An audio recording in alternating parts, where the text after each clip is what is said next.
And here we go. Monday, October 4th. The year is 2021. Just in case anybody forgot what year we're in, wanted to get that in there. You are watching or listening to the Ermanni and Edwards show here on Woodward Sports. Ryan Ermanni, Braylon Edwards. Braylon, it is a beautiful Monday outside here in the city of Detroit. Unless you're Lions fans, yeah. But it was a pretty good weekend for Michigan. It was a pretty good weekend for Michigan State.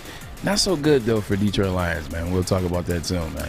You know, I'll tell you, though, aside from that, it's a pretty good weekend because, the Lions can only ruin so many weekends before you just say to yourself that I'm not going to let them ruin any more weekends. Yeah, it was cool. I mean, we had Sunday off, got a chance to spend some time with your family. Mm-hmm. I was able to do the same. My grandmother came over yesterday. Hadn't seen her in a while. Look at that. Yeah, I know, right? You know, just spend some time relaxing. Got a chance to see a good friend of mine, Kareem Maine, UD Jesuit. Shout out to Gus Johnson. Bring that back. Absolutely. We went golfing on Saturday, so I actually spent the Saturday of the Michigan game, I spent it watching it on the phone and golfing at the same time. How great is that? Tom Mazawey, good afternoon to you, my friend. Hey, guys. Happy Blue Monday.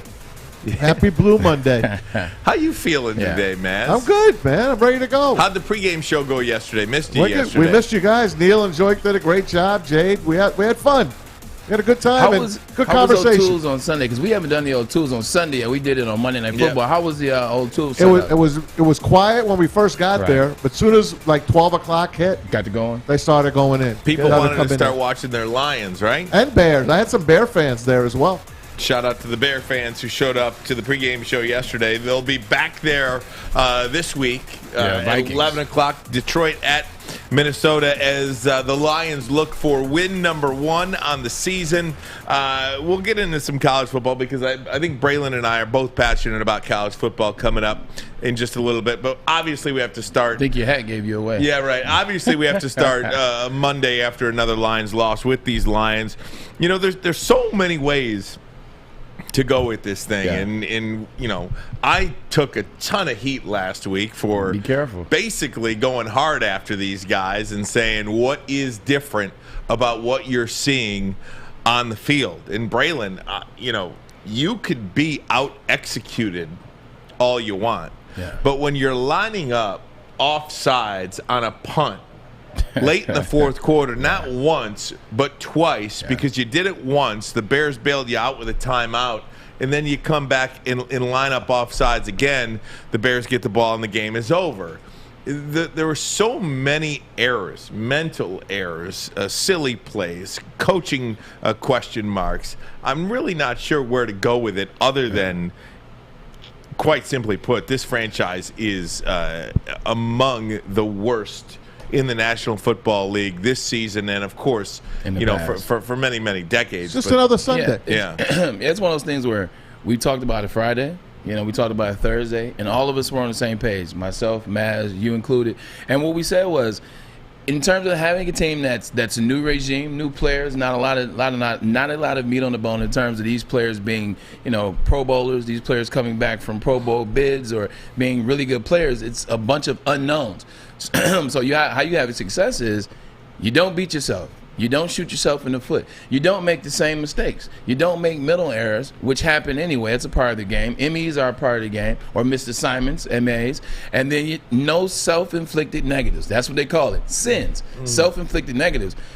And when you're doing things like lining up off sides on 4th down twice, not once, but twice. Right. These are the things that we're talking about. These are the things that we can say in the first year. We don't have to go back to the previous regimes beforehand or the previous players or the previous Lions teams. We're just talking about this 21-22 season. And we're talking about what we see. And what do we talk about? Let's start adding up the things that we see in the 21 season. And let's start adding the negatives in that. That is the negative. Like twice, that's coaching. That's coaching, and then that's you taking in your mind, like, we're not going to do it again. And then here you go, you do it again.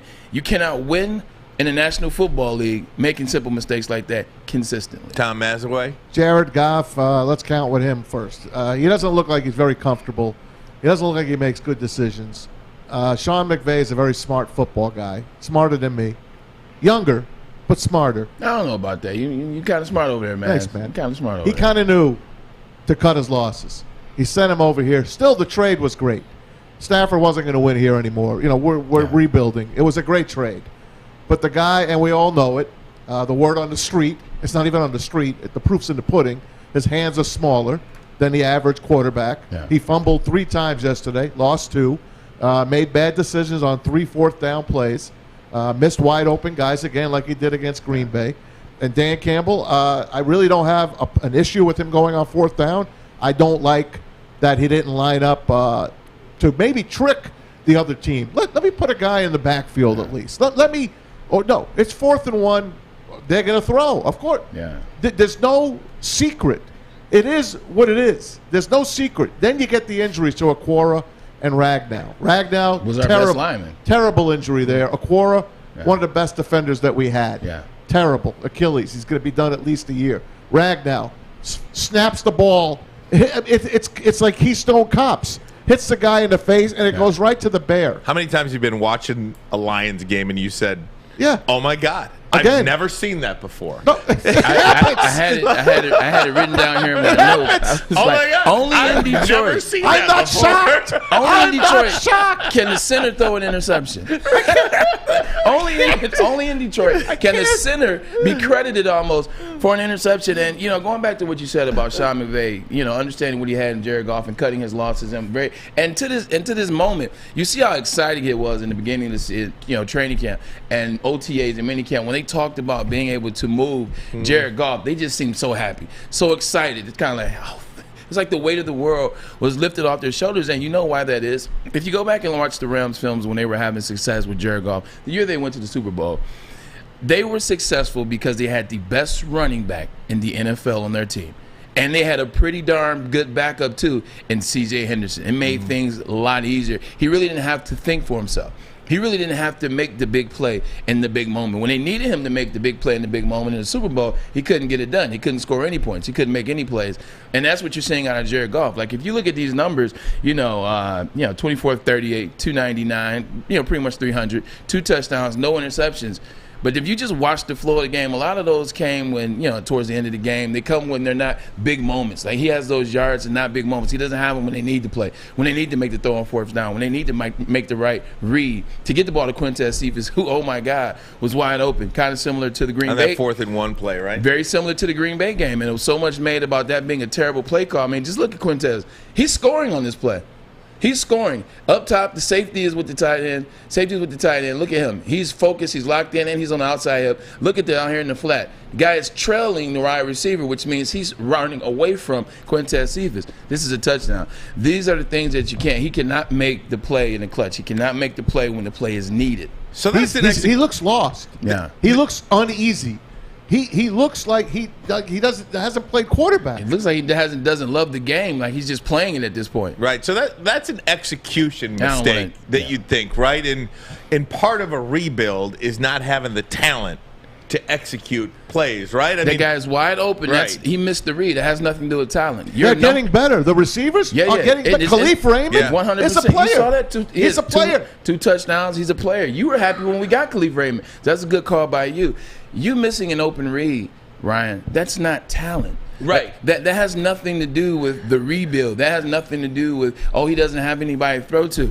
Well, apparently he does have someone to throw to. He just doesn't know how to make the right read. See, on that 4th and 1 play, I had a problem with the decision because you are down 10. I mean, if you're trying... 4th and 1 from the 5?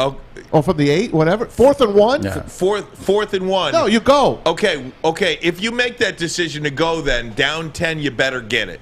Yeah. Because if you don't get it, then you're second-guessed up the wazoo. I get it. Maybe the first time when it was 4th and goal from the 8, I might have kicked then. That was 4th and goal from the 5, which I thought might have kicked then. Was a terrible decision. I might have kicked then. Because... everything that could go wrong for the Lions early on did go wrong for the Lions early on, and you have to do something to feel good about yourself get some points on the board. You were going to get the ball to come out to start the second half. You've got to do something positive.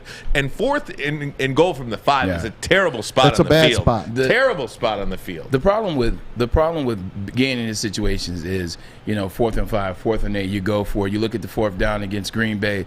You're not getting any of these plays. And so now you start to second guess yourself. Now you're like, should we do it? Do we need a big play? Do we need a momentum swing? Do we need a shift? So now you're in your head, and now you don't know what to do. I'll tell you what to do, Dan Campbell. It doesn't seem to be working for you when we go for it on 4th down. Field goals. Like, take it back to the bare necessities. Take it back to the basics. Like, in these moments, field goal, field goal, field goal. Until you can make that play. Until you have more faith. Until you control us. Right now, you're 0 for whatever on these 4th down situations, these situations in big moments, or these moments where you're trying to create a shift or a swing to give your team something to rally behind. It's not working, so you got to go to the basics, which is kick the field goal. See, I think, Maz, it's got to be a really a game-by-game situation kind of feel. I mean, people might say, oh, well, you said go for the touchdown last week against Baltimore. Yeah. It's different. That's different. It was a different situation last week than it was this week. They were playing for the kill last week. Yes. Yesterday they were playing to survive. And my whole point on the 4th and 1 play at the end of the game, down 10, is once you don't get it, you're going to get crucified.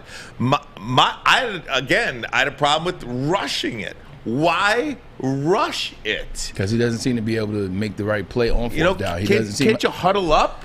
Can't you discuss it a little bit? They kind of had him on the run. So I didn't have a problem with it if they would have called the right play, which they did. He just didn't execute it. Once again. And what happes to Jamal Williams on 4th and 1? The guy's getting 4 or 5 yards gashing. They don't put a running back in the backfield. There's no guessing for the Bears. They know they're throwing. Put someone in the backfield. Yeah. Again, that goes back to play call, and again, that does not have anything to do with a rebuild. No, it doesn't.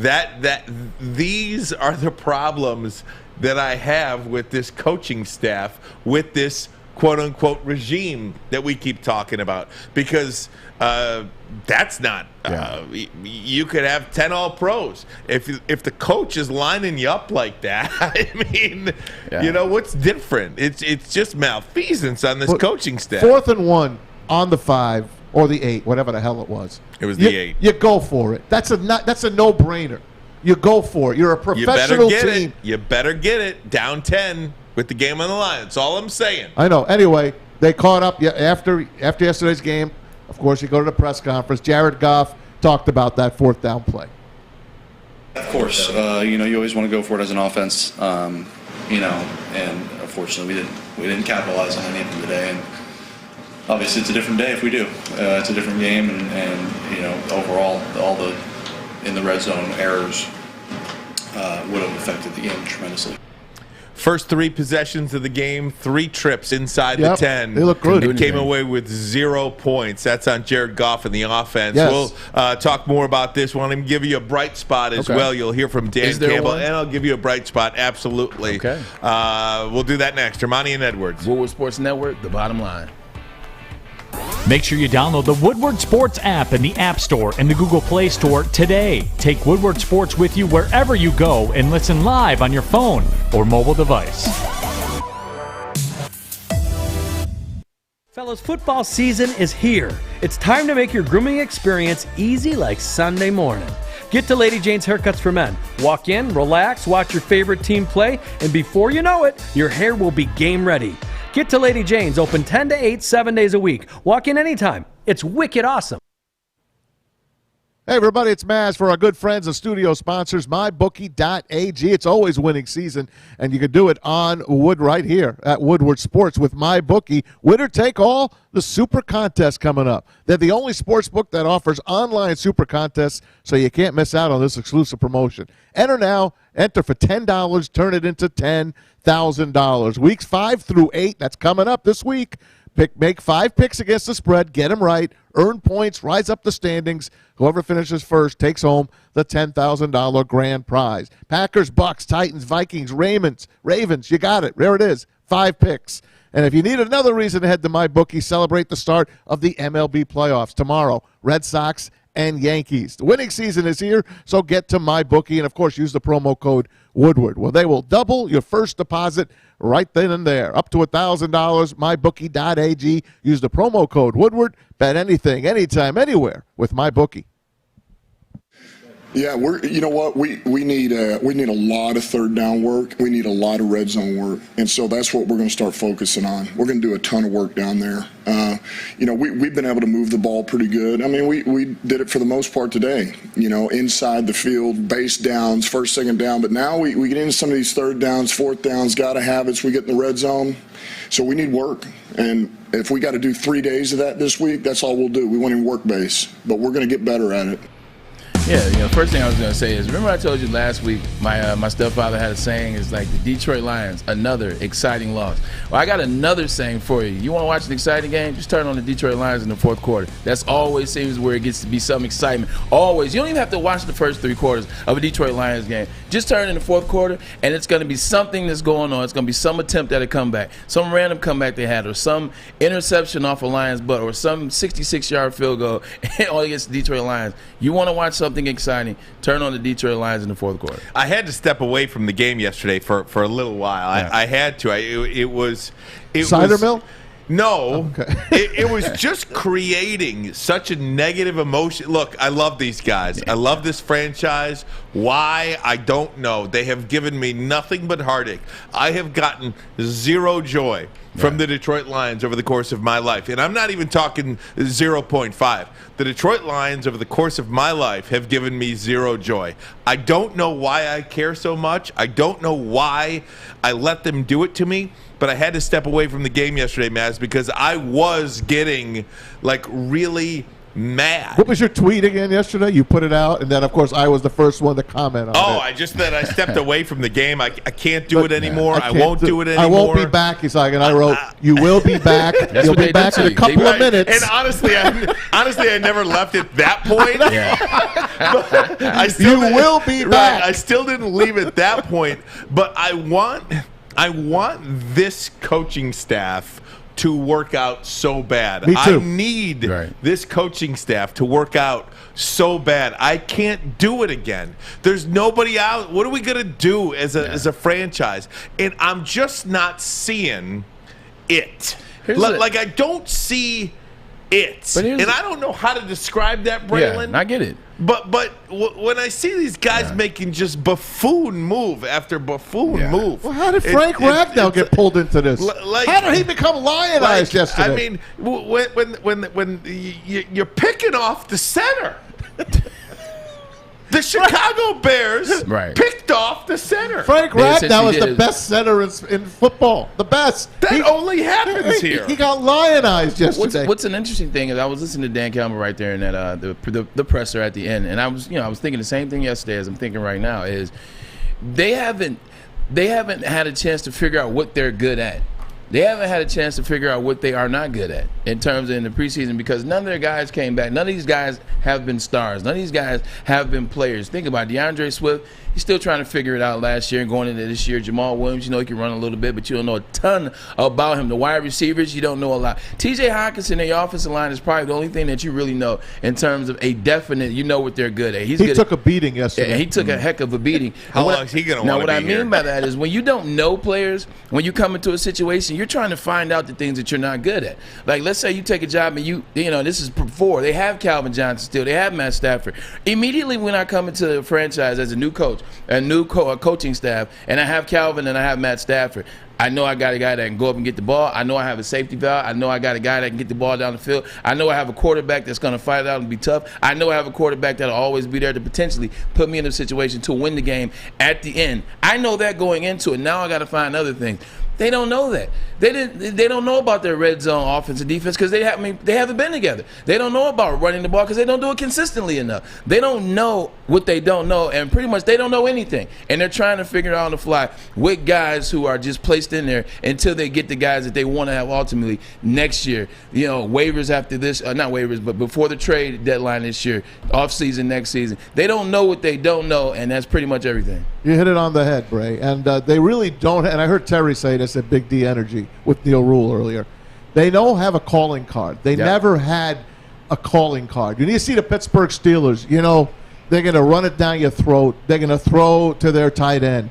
if you got the Cowboys, you know what they're going to do. The Patriots, you know what they're going to do. The Lions, if you look at them, you ask the question, what's their calling card? They don't have one. They haven't had one since Barry Sanders was here. And I'm not going back too far. Since Barry Sanders was here, that's the last time you could depend on it. Now, Ryan, to your point, that they don't give us anything and what is to look forward to, you got to remember, they tore it down now. They're tearing it down. So we are seeing a product, we're seeing a jalopy trying to get through a season. Now, they're 4 weeks in. The jalopies run pretty good races for being what they are. That's the only thing you could look forward to.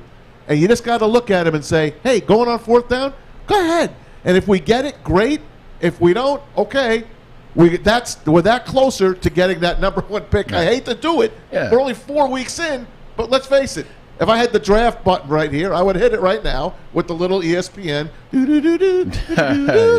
I would hit it right now. And on the other side of that, I think another reason why we're getting frustrated, after watching. Now this is 4 games. Okay, this is in the original season, 16 games, this would be a first quarter. We've essentially played the first quarter in years past, right? As I'm watching and I'm observing, I think the reason why we're getting mad with this Detroit Lions, or frustrated, I would say, I hear it in my ear, by the way. The reason why we're getting frustrated is because you see good things at times. Like the Detroit fan base wants this team to win so bad, but they're also joying for some of the things they saw. We go back to the Green Bay game, first half. That was a good drive. They put together a good first half. You look what they did in the 4th quarter against the 49ers. They've given us reasons to believe in them or to believe in what they're doing, and they still are young and still figuring it out. The reasons why we get pissed is because we're watching the game yesterday. You fumbling the center snap, the center quarterback exchange, you've done it 4 times this year. That's on you. That has nothing to do with the identity of the team or someone not being good enough to play. I don't see Taylor Heineke doing that over in the Washington football team.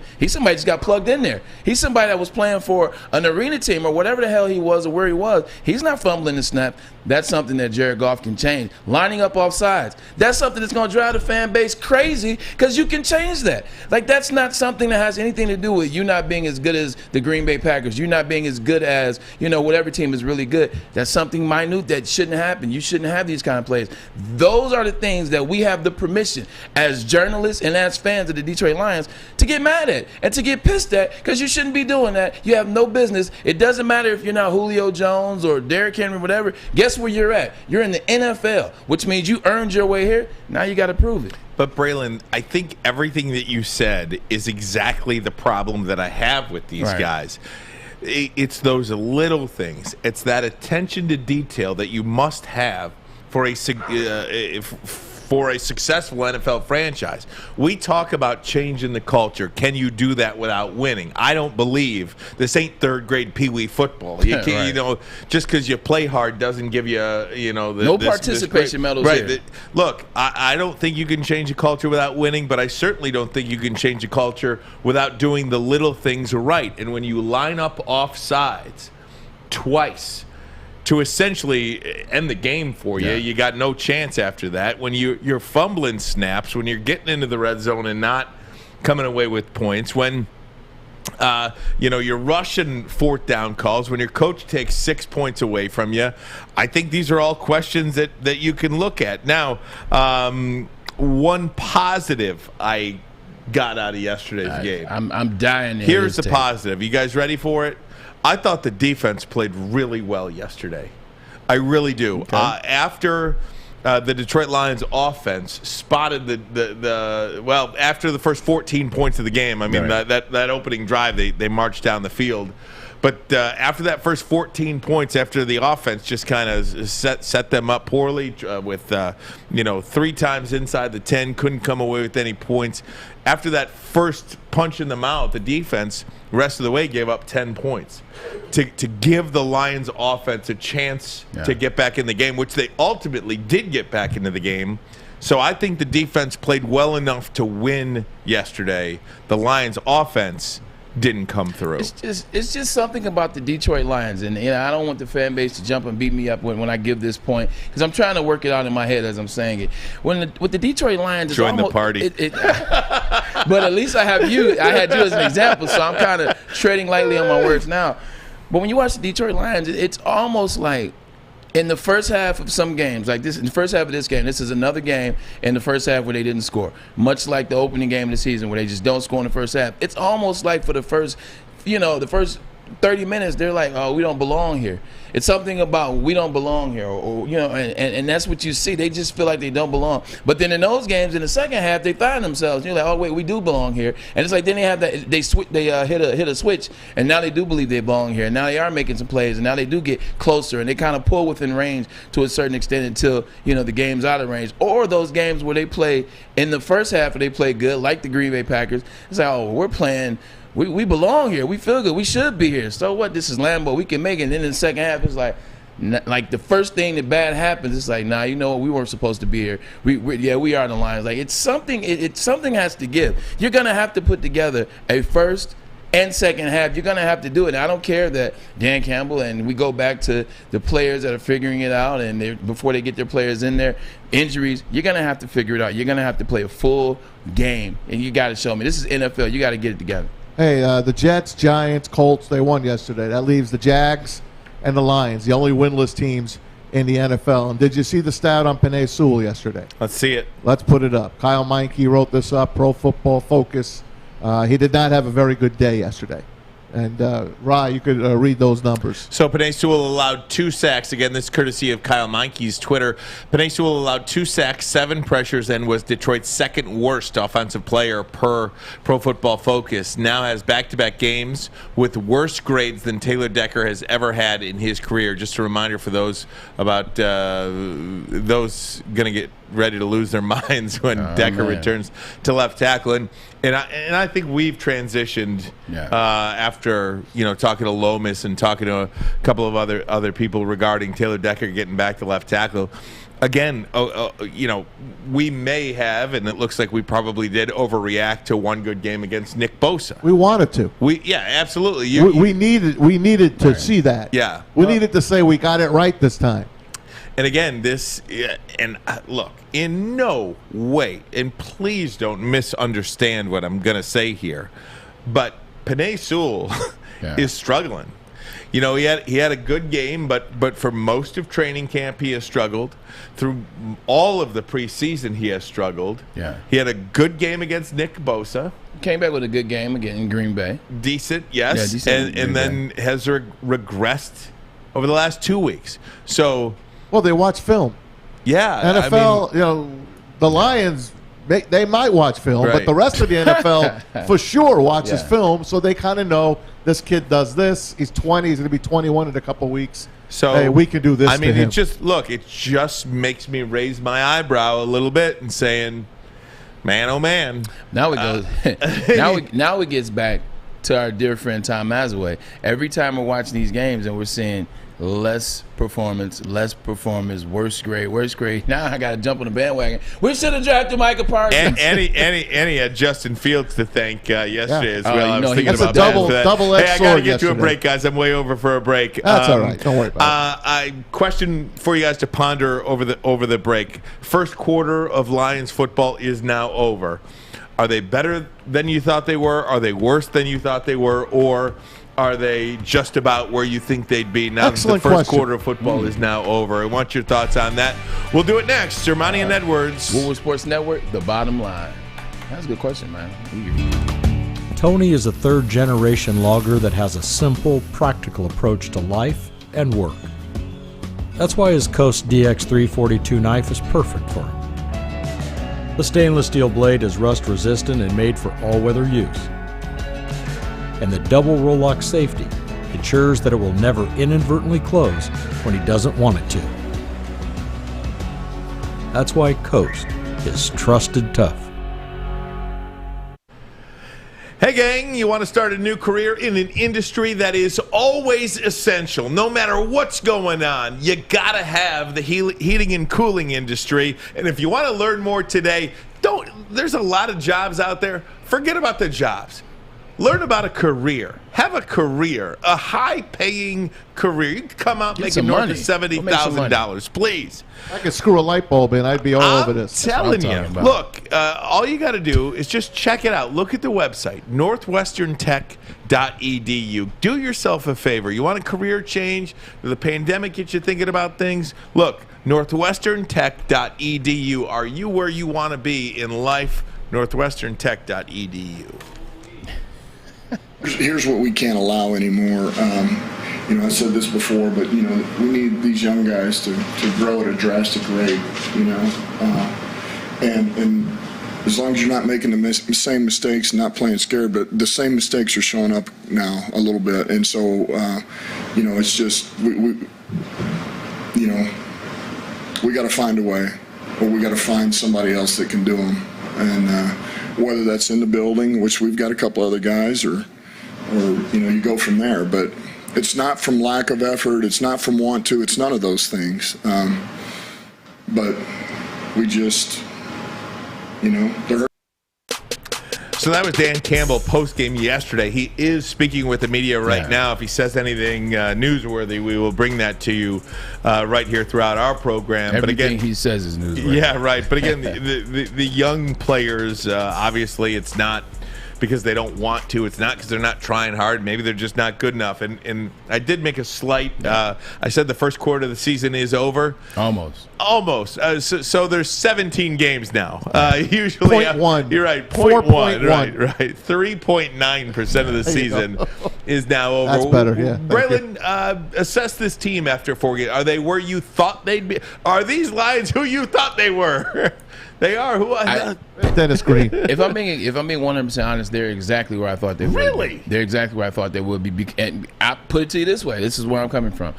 Going into the preseason, we didn't know what these guys could do. We knew about Jared Goff, but we knew his success was predicated on Ty Gurley. It was predicated on a lot of play action stuff. We were trying to figure out how they were going to do the two-headed monster of Jamal. Well, not even a monster yet, because they're not a monster yet. They're two pretty good running backs that they haven't figured it out yet. So not the monster, but the two-headed running backfield of Jamal and Swift. How are they going to get that done? Who are they going to throw the ball to outside of T.J. Hockenson? Brashard Perriman. Oh, now he's no longer here. And just trying to figure out who they're going to throw the ball to. So now the season starts, and you see they have a great comeback almost against the 49ers. Then they come back with a great first half against the Packers, and they fall apart in typical Lions fashion against Green Bay. Then you see them have a really good defensive plan against Lamar Jackson. Actually sacked him 4 times and was a 66-yard field goal away from beating Baltimore Ravens and being a first really good win for Dan Campbell and his new franchise or his new regime. And then you see how they played against Chicago. Just an ugly first half and then some ugly plays in the second half and just couldn't get it done. So they're exactly where I thought they would be. I thought they were maybe a little bit better in the beginning of the season than I thought they were, and then they've kind of calmed down and got to where I thought they would be. I think they're playing on par with what everybody thought, made me hope for better. But I think they're pretty on par with what we thought in going into the preseason and not knowing what this team had, who this team was, and then you add injuries. Injuries have definitely taken a toll on the Lions early in the season. They are exactly where I thought they would be. I'm agreeing with you for the most part. The only thing I'm disagreeing with is I wanted more out of Jared Goff. I guess I was just hoping that Sean McVay made a mistake. Mm-hmm. And I don't think he made a mistake. He just doesn't look like a comfortable quarterback. He looks like a nervous wreck back there, actually. I just don't see that quarterback sticking around with us. But, again, there's nothing out there in the next draft. I mean, there is Malik Willis, and we'll talk about him. Looks fine. He had a hell of a game. But the rest of the team, complete with these injuries, I think they're doing pretty darn good, considering what they were. Crucify me for saying it, but I think they're a lot worse than I thought they were. Right. I thought they would do the little things much better. I thought Jared Goff was a lot better than he seems to be. Jared Goff is not the quarterback of this football team when they make the playoffs. Whenever that is. I mean, Jared Goff is not going to be the quarterback of this team when they make the playoffs. Eventually, something will happen, and they'll get good. But that's why I'm frustrated, because I think I believe Goff was better than he was. I believe the Lions were a little bit. I thought they'd run into a win or two in this first 4 games. Yeah. I didn't think this would be a 3 or 4 win football team. I thought a minimum 6 win football team, and there's just no way. I mean, no, there's no way. It's ugly. There's an optimism I love for Ryan Ermanni, but like you just said, there's no way. And what I mean by them being on par, well, what I thought they were going to do, and how the Detroit Lions have played it well, like just watch these first 4 games. The interception off the lineman, that's Detroit stuff. That's things that happen in Detroit, and I know the percentages on that happening are probably a zillion chance, and I understand it was a mistake, and it was, but it still happened because the center quarterback exchange. Jared Goff quarterback is one of the only positions where you got to look a certain way. Like, you may not have to be a talker, you may not have to be a rah-rah guy, but you have to look confident. You got to look the part. You can get away with that at some other positions, maybe not looking confident, but being confident. Quarterback is the one position where, as the song says, it's written all over your face. He looks unconfident in himself. He just looks like he doesn't have the confidence in himself. He just looks like a guy that is hoping for the best. He looks like a super nice individual, an amazing, nice guy, and the teammates probably thinks he's nice. But it's just something about the psyche that just, that he turns it off at certain points, or where he goes back into a mode where he's fumbling. So, like, that's all focus. Like, fumbling a snap, center quarterback exchange, that's focus. That's thinking too fast. That's, all right, what am I going to do before I do it? He said what? It's his hand size, his hands have been that big since he was the number 1 quarterback. He's number 1 quarterback taking overall. I don't want to hear it. But he looks like a quarterback, again, where have you heard this before? Jared Goff looks like a quarterback who needs everything perfect around him. Right. Jared Goff, I was expecting him to come make these guys a little bit better. Yeah. You got a young receiving core. You've got some young backs. He throws a bad ball. Make them better. And that is one of the things through 4 games that I'm really disappointed in. You had that 4th and 1 play yesterday, Braylon, that we talked about. We showed with Amon-Ra St. Brown standing right in the middle. You need that veteran quarterback who you pay $30 million a year to. You need him to see that wide open player on 4th and 1 who would score a touchdown down 10 late in the 4th quarter.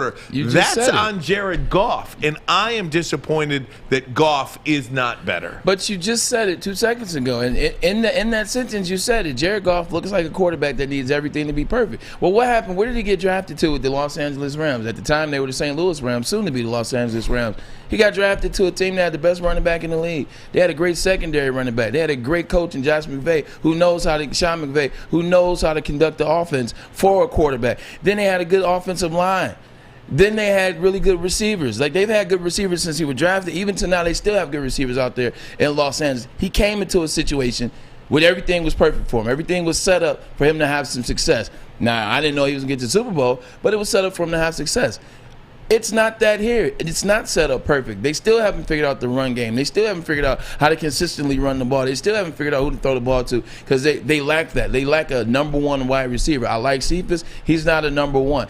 They know how to spy and put all the emphasis on T.J. Hockenson now on the defensive side of the ball. So he can't even get the ball. T.J. Hockenson can't get the ball. So I think you put too much faith in Jared Goff early, and now it's coming back to bite you. Clearly, Maz, you got a thought on that? Hold it if you could. Hold it if you could. I got to get to a break. I want to jump. I want to get back on time if I could. More Lions talk. We'll get to Michigan and Michigan State. Top of the hour as well. Huge win for Michigan, as you can see. I am beaming with joy over the Michigan Wolverines. We'll get to that top of the hour. Hit on the Spartans as well. I got something for you all, Spartan fans. You hear Alex? Tough comedy said. They are undefeated. They had a good offense. Maz, I want to check in with your Lions rebut, if you will. We'll do that. Ermanni and Edwards. Woodward Sports Network, the bottom line. You know why realtors love using Hall Financial as a lender? Because of our commitment to speed and service. We have nearly 4,000 5-star reviews already. Call today, 248-308-5000, or go to callhallfirst.com. Make sure you download the Woodward Sports app in the App Store and the Google Play Store today. Take Woodward Sports with you wherever you go and listen live on your phone or mobile device. Hey, everybody, it's Maz for Legacy Partners Insurance. Nobody wants to shop for insurance, but we all need it. So why not go to a place that knows what they're doing? A local insurance agent that knows the local insurance market. That's Legacy Partners Insurance. They're independent, so they get the carriers to compete for your business. For personal, that means auto or home, they shop between 7 and 10 carriers. And for your business or commercial, they shop 50. That's a lot of people batting for you. They want your business. So give them a try. They've been around for over 100 years. They know what they're doing. 586-209-4106. Better yet, go online to legacypartnersins.com/Woodward Sports. Fill out a couple of seconds worth of information. Someone will get in touch with you. It's a free call. It's a free try. Not only that, we'll give you a $50 gift card for just trying. You get a chance at a $50 gift card. I'm not going to give you one. We got to pick you out of the hat, but that's how we do it at Legacy Partners Insurance. So give them a try and tell them Maz from Woodward Sports sent you.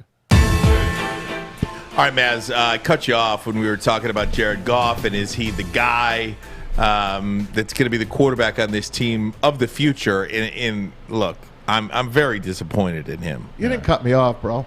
But the thing is, I feel for you because we've all talked about this for a long time now.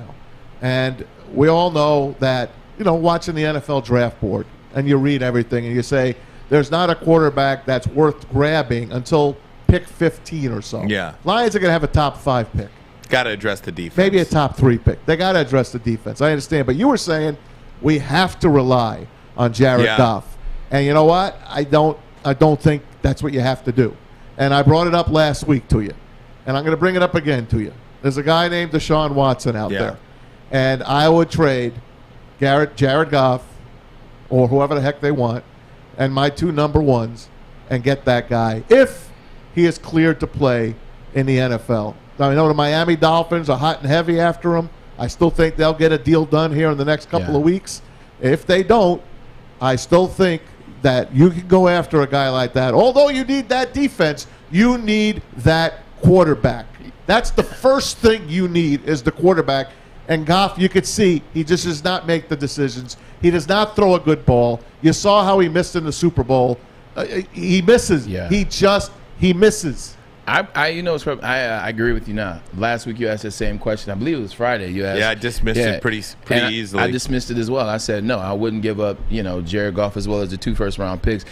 And looking at it, and actually not even just watching the Lions games, more so just watching around the NFL yesterday, around the NFL the first couple weeks, Ryan, I would have to agree with Maz, or I would have to tell Maz I would. If Deshaun Watson was cleared, I would give up 2 number ones and Jared Goff. I tell you why. One, you got those 2 number ones for a reason, to do something that would change the franchise, something that would change the organization. I believe everything happens for a reason. You got Jared Goff, who is a pro quarterback that it sweetens the deal. The 2 number ones are the deal. Jared Goff just sweetens the deal. I'm telling you, I think you would have to do it if you had a chance. The reason why, all the teams that are having success for the most part, with the exception of the few anomalies like Aaron Rodgers and Tom Brady, they're all younger quarterbacks. They're younger quarterbacks that are dual threats. You may not look at them like dual threats, but they are. Josh Allen, I guarantee you that joker can run. You bet. Herbert, who you'll see tonight, who's going to beat Derek Carr, he can run and pass. He makes football look way too easy. Herbert, Justin Herbert, excuse me. Deshaun Watson is that. He's a young guy. He can pass the ball. He's a proficient passer. He's 4,400 yards plus, in his first 3 years. And he can run the ball. And he can get outside the pocket. It has to look easy. If you watch the teams that are having success, I watched the Cardinals. Kyler Murray is something special to see. I watched Derek Carr. I watched Justin Herbert. And the list, Justin Fields. He played against us. And the list goes on. You got to have that type of quarterback to win these type of games. Baltimore, you see Mahomes. If you want, outside of Tom Brady and Aaron Rodgers, if you want to win, you got to have a quarterback that has that dual threat capability and that can pass and that's young and it's vibrant, it's energetic. I would make the move. If Deshaun Watson is available, he's one of the top 3 or 4 best quarterbacks in all the National Football League. Do you believe the Detroit Lions would be a franchise to be able to get that done? That's why I temper my expectations. Because they haven't ever done anything. Exactly. Because they're gutless. They shouldn't even be called lions. Because lions are a class animal. It's a gallon animal. They should be called. I don't even know what to call them. The coyote, not the coyotes. The jackals. I have no idea. What do you call them? I don't even know. This is certainly no shot at Brad Holmes because I kind of like Brad Holmes. And if you look at his draft class this year with Sewell, Onwuzurike, Aleem McNeil, Melifontu, who was really good for them before he got injured, Amon St. Brown, Derek Looks Barnes. Good. All of these players look fairly decent. Yeah. Like they can play a little bit. So I think he's done a really good job with the draft class. Dan Campbell, I'm a little on so far with some of it. Don't give up Well, whatever. on, man. I'm not giving up on it. I'm just saying, don't be I'm just kind of right Why now. you I'm just Just because he went on 4th down 3, 4, 5 times? At least he's different. Well, Different isn't always Field a good goal. thing, but being different Freak the hell with field goals. being different is fine. Don't be stupid. He's not stupid. Well, don't. Look, last week going for the field goal when he should have gone for the touchdown. Just there's some things that I question. That's all. Okay. Rookie coach. he's a young coach. He's he's a former offensive lineman. I mean, he's a former lineman, and he's a rookie coach. So we'll give you some passes. We're running out of passes to give. Here at the the first quarter of the season, we're running out of passes. But I agree with Maz on this one. You got to give him a pass and got to let him continue. Hyenas, by the way. Continue to have growing pains. I think you can continue to give him some leeway. But I think we come in harder next season. Yeah. Like next season, I think is where you really get after it. I just think getting back to the Watson thing, I dismiss it so easily. Because it's not going to happen. Because it's so this franchise would never do anything like that. They would never take a chance. Maybe Sheila will. Do you think so? Maybe she will. I don't know. The other people did it. Sheila has to take the team. She has to take control of the team. Do you think? Yeah, but Coming what out leads there, you to believe that she's doing that? Don't listen to people like Rod Wood. I agree. He's not a football guy. What I will say is this. When she came out there last week, okay, and she walked out on that field, and she heard that boo she never heard before and never heard directed at her. She's now the main one in that situation. She is the owner and operator of that team, and she caught all those boos. I tell you like that does not feel good. Like no one likes that. She's got pride. And that's not one of those things where, because I'm a billionaire, I can go home and it didn't mean anything to me. Because they'll never see me again. It doesn't mean anything. Nobody wants to get booed. I don't care what you do. I don't care how much of a butthole you are. No one wants to get booed. She's going to make some changes and she's going to do some things different. I guarantee you. Because she was going to remember that day when Calvin walked on the field and when she was out there, she got boo-hoo. Yeah. Wait a minute. Do you remember when she had her face in her hands a year ago, and they caught that on camera? When she had seen enough of Patricia, when she had seen enough of Quinn, and she had her face in her hands, and there was a guy that took a great picture, and we all loved her for it because 2 weeks later she canned the clowns. Yeah. All right. So the clown show is gone. She brought these new guys in, and Brad Holmes, a new GM. We like his first class that he's drafted. I do like the first class. Okay, yes. I don't like his first pick, but that's besides that. I like the class. Okay, I like the whole class. Yep. I think he should have went in a different direction. You know my point already. But so he is a good drafter. We're going to hope. Okay, so giving up those 2 number ones, it doesn't sound like the right recipe. But if you can get Deshaun Watson, you do it in a second. You don't even think about it. Especially knowing there's no other quarterbacks out there. You're not going to get anybody. You're not going to trade for anybody. You've already did that. It didn't work. There's no quarterbacks right now for you to potentially want at that first or second or third. Here's it is right here. You can just see she's fed up. When someone's fed up, that means, especially when someone is fed up that's in charge and they're really fed up and they're not playing to the cameras or pandering to the cameras. You know what they do when they're fed up? They create change. Yeah. They try to change it. And so that's what I'm saying. Maybe be mindful. And this isn't me getting on you. I'm saying maybe let's be mindful that she really might make changes if they present themselves. The Lions have been really good at firing people over the last 60 years. They haven't been really good at hiring people. No, so forgive me if I reserve the right to, I get it, man. Reserve my judgment. I get it. Guys. But there's a player out there. You put all your chips on the table. We have more chips than Miami does. Well, they do have Tua. You know what? They do have Tua. Show me. We don't have that. Go get them then. Go get them. Go if you want to be taken seriously as an NFL franchise. Go do whatever you got to do to get Deshaun Watson and make this thing accelerated. You know who would do that? There's a guy, a general manager for the Detroit Pistons, who came in wheeling and dealing, and you know what? They're going to be competing for a playoff berth this year. Those Detroit Pistons, and they're on a track to compete in the Eastern Conference, as far as I'm concerned, because their general manager does what he has to do to compete. Hey, that guy is off the chain. Ryan, I need you to back me up. Okay, there's a guy that Brad Holmes and Dan Campbell can go get. If this guy is available, they should go get him, but you got to represent him. If they need a quarterback, I played quarterback my senior year at Bishop Gallagher, and I'm right in town. I'm down the street. I'm down the street. You know, if they're looking for a quarterback, teasing me? I'm down the street. If you want to represent me, be a stopgap guy. I'm trying to tell you. Hey, coming up, we got some really, really good man chill outs today, including, I'm not even going to tease it. Just stick around. 30 seconds from now, Crying man chill out loud. Woodward Sports Woodward Sports Network, Ermanni and Edwards. This is the bottom line. I'm looking to bring on another HVAC tech right now. We're recruiting 5 to 10 techs a month. We're looking to grow and expand. Every new tech we hire is from Northwestern Tech. The hands-on training is fantastic. They're always my first call. We love hiring Northwestern Tech grads. They come out trained and ready to work. Our program is only 10.5 months, and our next classes are starting soon. So why wait? I'm looking to hire a graduate of Northwestern Tech. Northwestern Tech. Northwestern Tech. Northwestern Tech. Papa Romano's has pizza that is pleased to meet you. That's right, the Pizza. The pizza that is pleased to meet you. Toppings: pepperoni, ham, Italian sausage, ground beef, bacon, and topped with a blend of fresh cheeses. That's always what makes Papa Romano's the best, is the blend of cheeses. Large pizza, only $16.99. Order online now at paparomanos.com. Opa! Get one of those pizzas.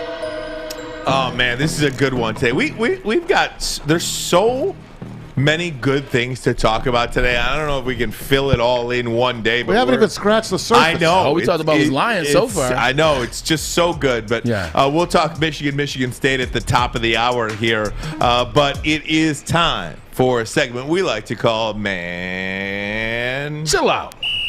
Are you thinking somebody? Chill, Daddy. Pack your bags, get the hell off. Now, do you understand what you did? Daddy, chill. We'll just go down the line here today because, you know, so much talk about Tom Brady going back to New England and going back to Gillette Stadium, Foxborough, Massachusetts, Brady and the Bucks, Belichick. But Brady was fine, Mac Jones was fine, Bill Belichick was fine, but you know who stole the show? Oh, man. Steven Belichick. Take a look. Look at this guy. The many faces. Look at this guy. Oh, Steven Belichick. They needed a camera on him the entire day. Yeah, this is this is symbolic of some things. Braylon, I wanted to see him. I found myself wanting to see a picture-in-picture box on the bottom right-hand corner. And then Twitter was great last night, okay? Every time they showed Steven Belichick, there was like, looks like Steven Belichick went and did a couple of key bumps. I think that was our boy Easy who put that out. Yeah, if you don't know what those are, you never did. Synonymous with cocaine face. And if it wasn't that, it was those smelling salts packaged that you crack and put in the nose and gets jittery. He is.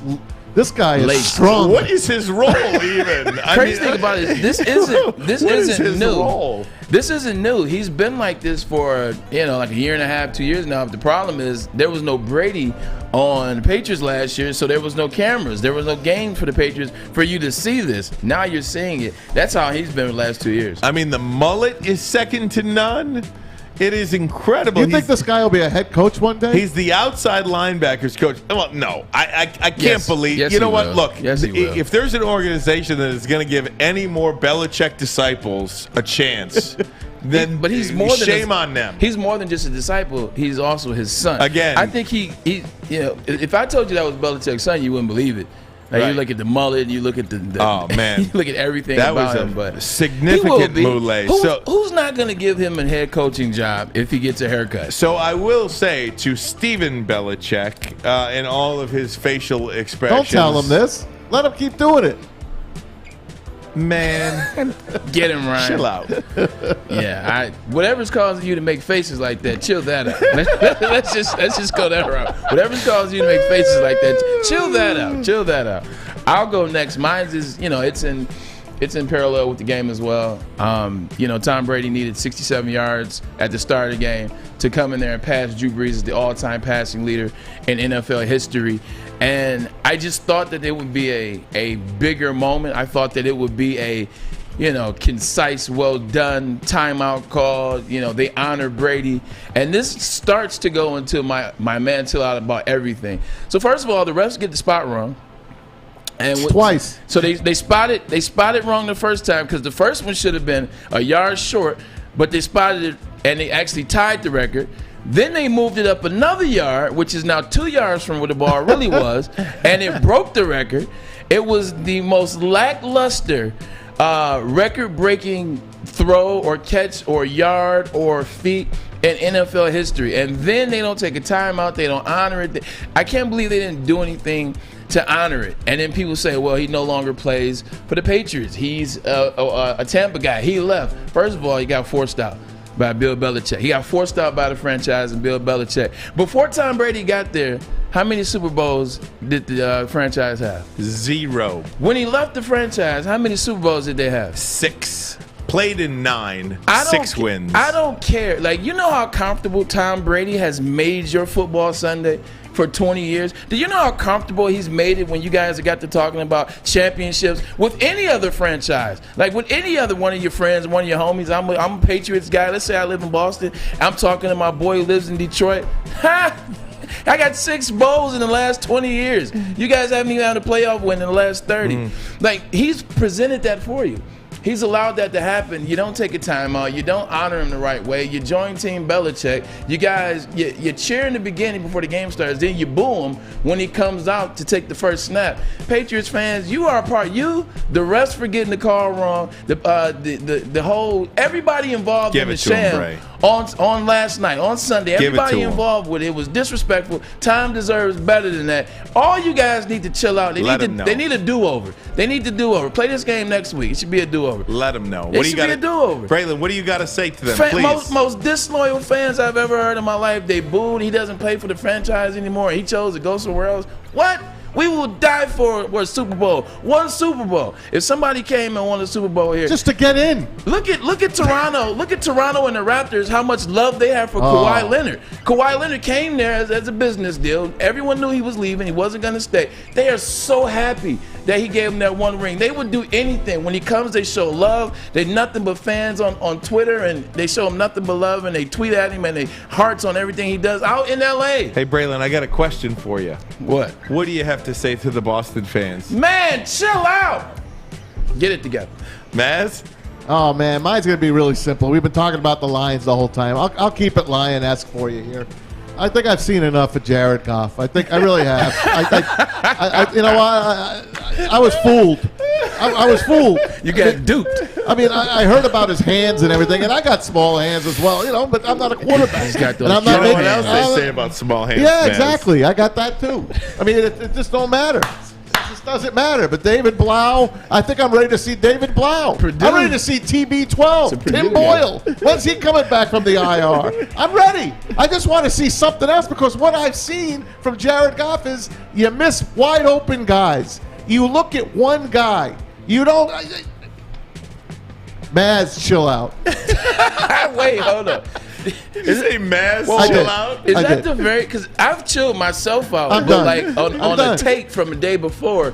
That's the first time one of us has actually chilled ourselves out in the middle of talking. Mid-man chill you're out. a legend. I'm chilling, man. You're done with him after 4 games. I said my part. Yeah, that's it.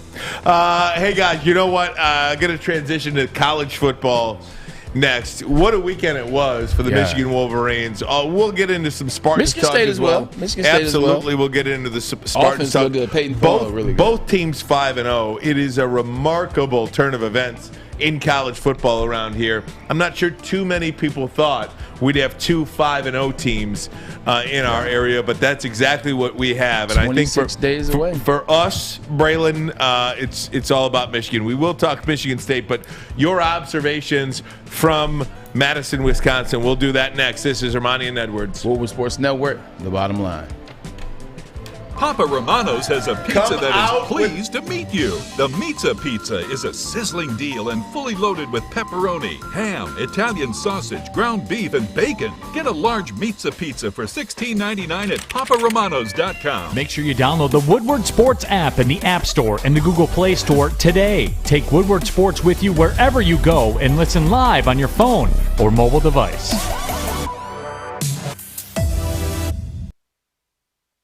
Hey gang, want to let you know about Lady Jane's Haircuts for Men. We like simple stuff. We like football 5 days a week, and this will be the 5th of 5 days. Can't wait for that action on Tuesdays, but that is a couple of weeks away. But we want things uncomplicated. Just like Lady Jane's Haircuts for Men. All you got to do is you walk in, you sign in, you sit down, and before you know it, you are handsome and clean. Get to Lady Jane's, open 10 to 8, 7 days a week. Walk in anytime. It is wicked awesome. Yes, it is. Let's go, baby, let's go! Let's go!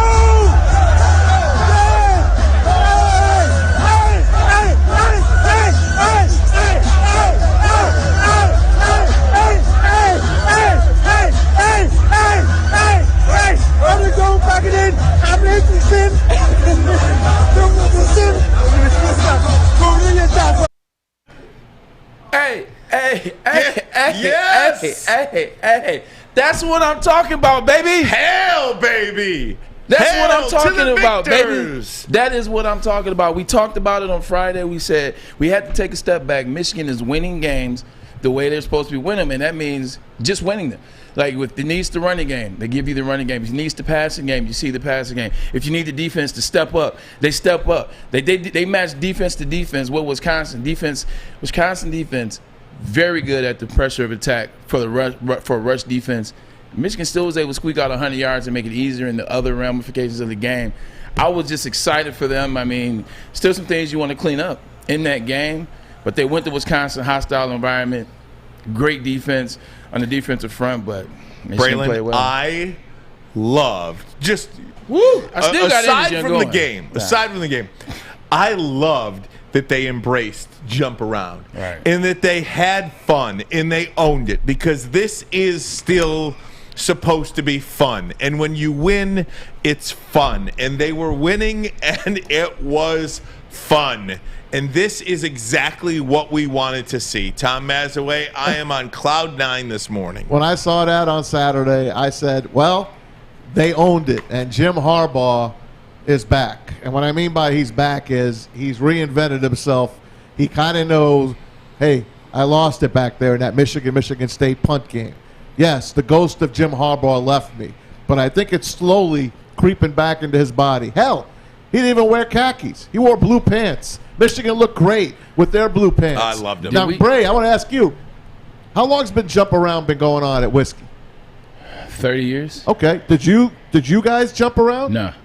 Then I really like what happened. And that's exactly, I really like it. Yeah, you know, you guys, you took the words out of my mouth. I was so happy from jumping around in the studio. I lost my train of thought for a second.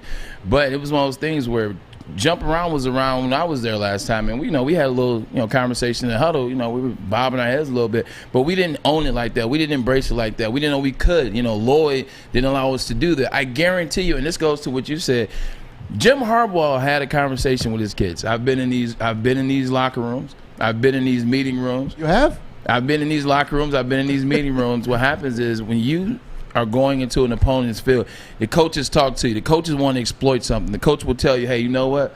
We know that jump around is their thing, but we're going to kick their butts in the first 3 quarters. When we get to that 4th quarter and it's time to play jump around, we will be ahead in the rushing game, the passing game, and on defense. And guess what? Most important of all, we will be leading this game and winning this game handily. We will be in control of this game. And when so, we are going to show them how to jump around. I guarantee you that was a conversation had all week.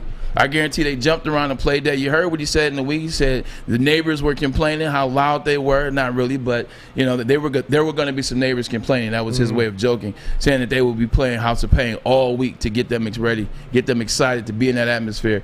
They went up there and they kicked some ass. Braylon, I love this team. Yeah. I love this team, man. They play defense. They run the football. They had over 100 yards rushing against the number 1 rushing defense in the country. Cade McNamara made plays when he had to. They finally let him throw more than 20 passes in the game. Couple of big plays on third down, and I know that J.J. McCarthy looks really good, and he looks like the guy, and everybody's going to be talking about, Cade, should we be starting J.J., all this stuff, and that's fine. Hopefully there's room for both of them because I do think you can use both of them in different periods. Yeah. But Cade McNamara played very well to me. Did he miss some throws? Yes. But he also made some in a tough environment. Really the first true road game this football team has played in over a year and a half. Yeah. Okay. They didn't have an environment like this to play in last year. No, there were didn't. no fans allowed last year. So for Cade McNamara and this Michigan team to go on the road in that environment against a Wisconsin team who was so desperate for a win and perform like that and blow Wisconsin out. Yeah.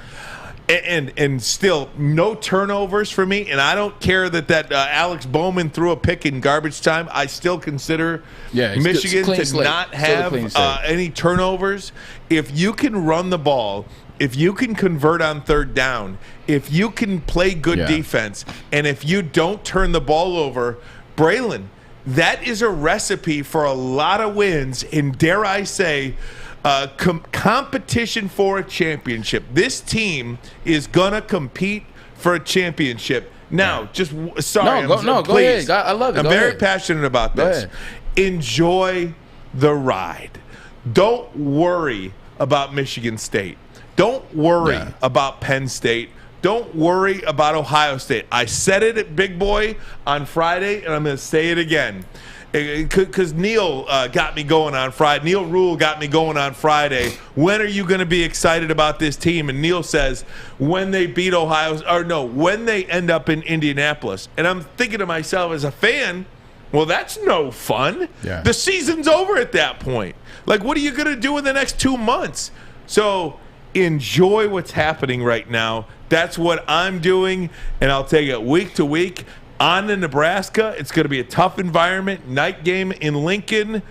We'll see what happens. I expect Michigan to compete and win the football game, but let's go 1 week at a time. Couple things. I'm extremely proud of this team, and I'm happy for this team. And none of them have been there before. None of these guys have been there when they've won. None of these guys have been there when they won at a high level. So I think it's all new to them. So I don't think you have any of them really thinking about, Michigan State in 2 weeks or 3 weeks, or Ohio State at the end of the year, or Penn State down in Happy Valley. These guys are winning a day at a time. They're having the time of their lives in Ann Arbor. They're having the time of their lives at Schembechler and on the road. So I think they'll continue to do that. Another side, I'm glad that other players are starting to come up and they're starting to show themselves. One of the things that I was interested in is whenever Michigan has had really good teams, they've had pretty good secondaries. Like, you can always name some, Jordan Lewis. You can name the Levert, Delano Hill, Jabril Peppers. Back when I was playing, Marlon Jackson, Leon Hall, 2 first rounders. Like, Daxton Hill is starting to show itself. Daxton Hill has had 11 tackles, a sack, and an interception in the last 2 games. Like, he's really coming on as the guy. They're really just playing just great fundamental football, and they're having fun doing it. Like, I watched Jim Harbaugh with his hands around. I don't know if you have the picture.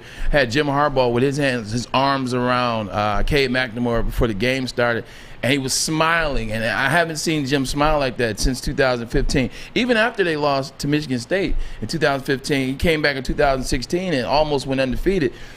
He wasn't smiling. It was hard. Football hasn't been fun for him, or maybe not fun, but it just seems it's been hard.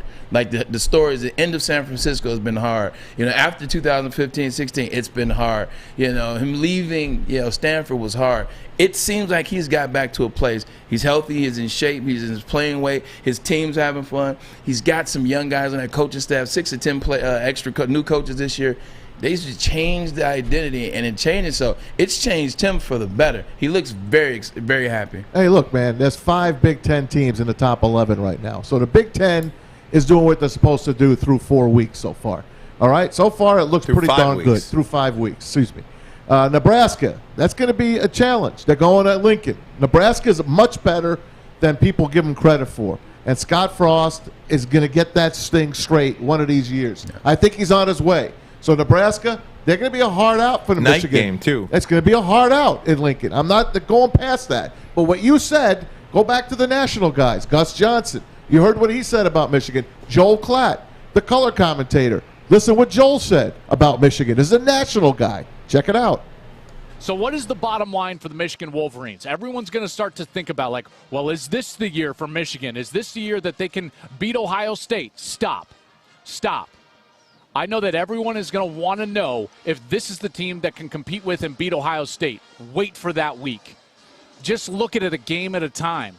Nebraska presents challenges. Michigan State will present challenges. Indiana will present challenges. Penn State will present challenges. If they can just focus on those challenges, continue to develop in these new schemes, then maybe they can get to a point where they can beat Ohio State. But focusing on that too early is not going to be beneficial for this team or its fan base. Let the team grow, mature, and evolve during the course of the year and focus one game at a time. Nebraska is a lot better than people think. There's no doubt about it. And Michigan will have to play a very clean game like they did today against Wisconsin in order to win that one.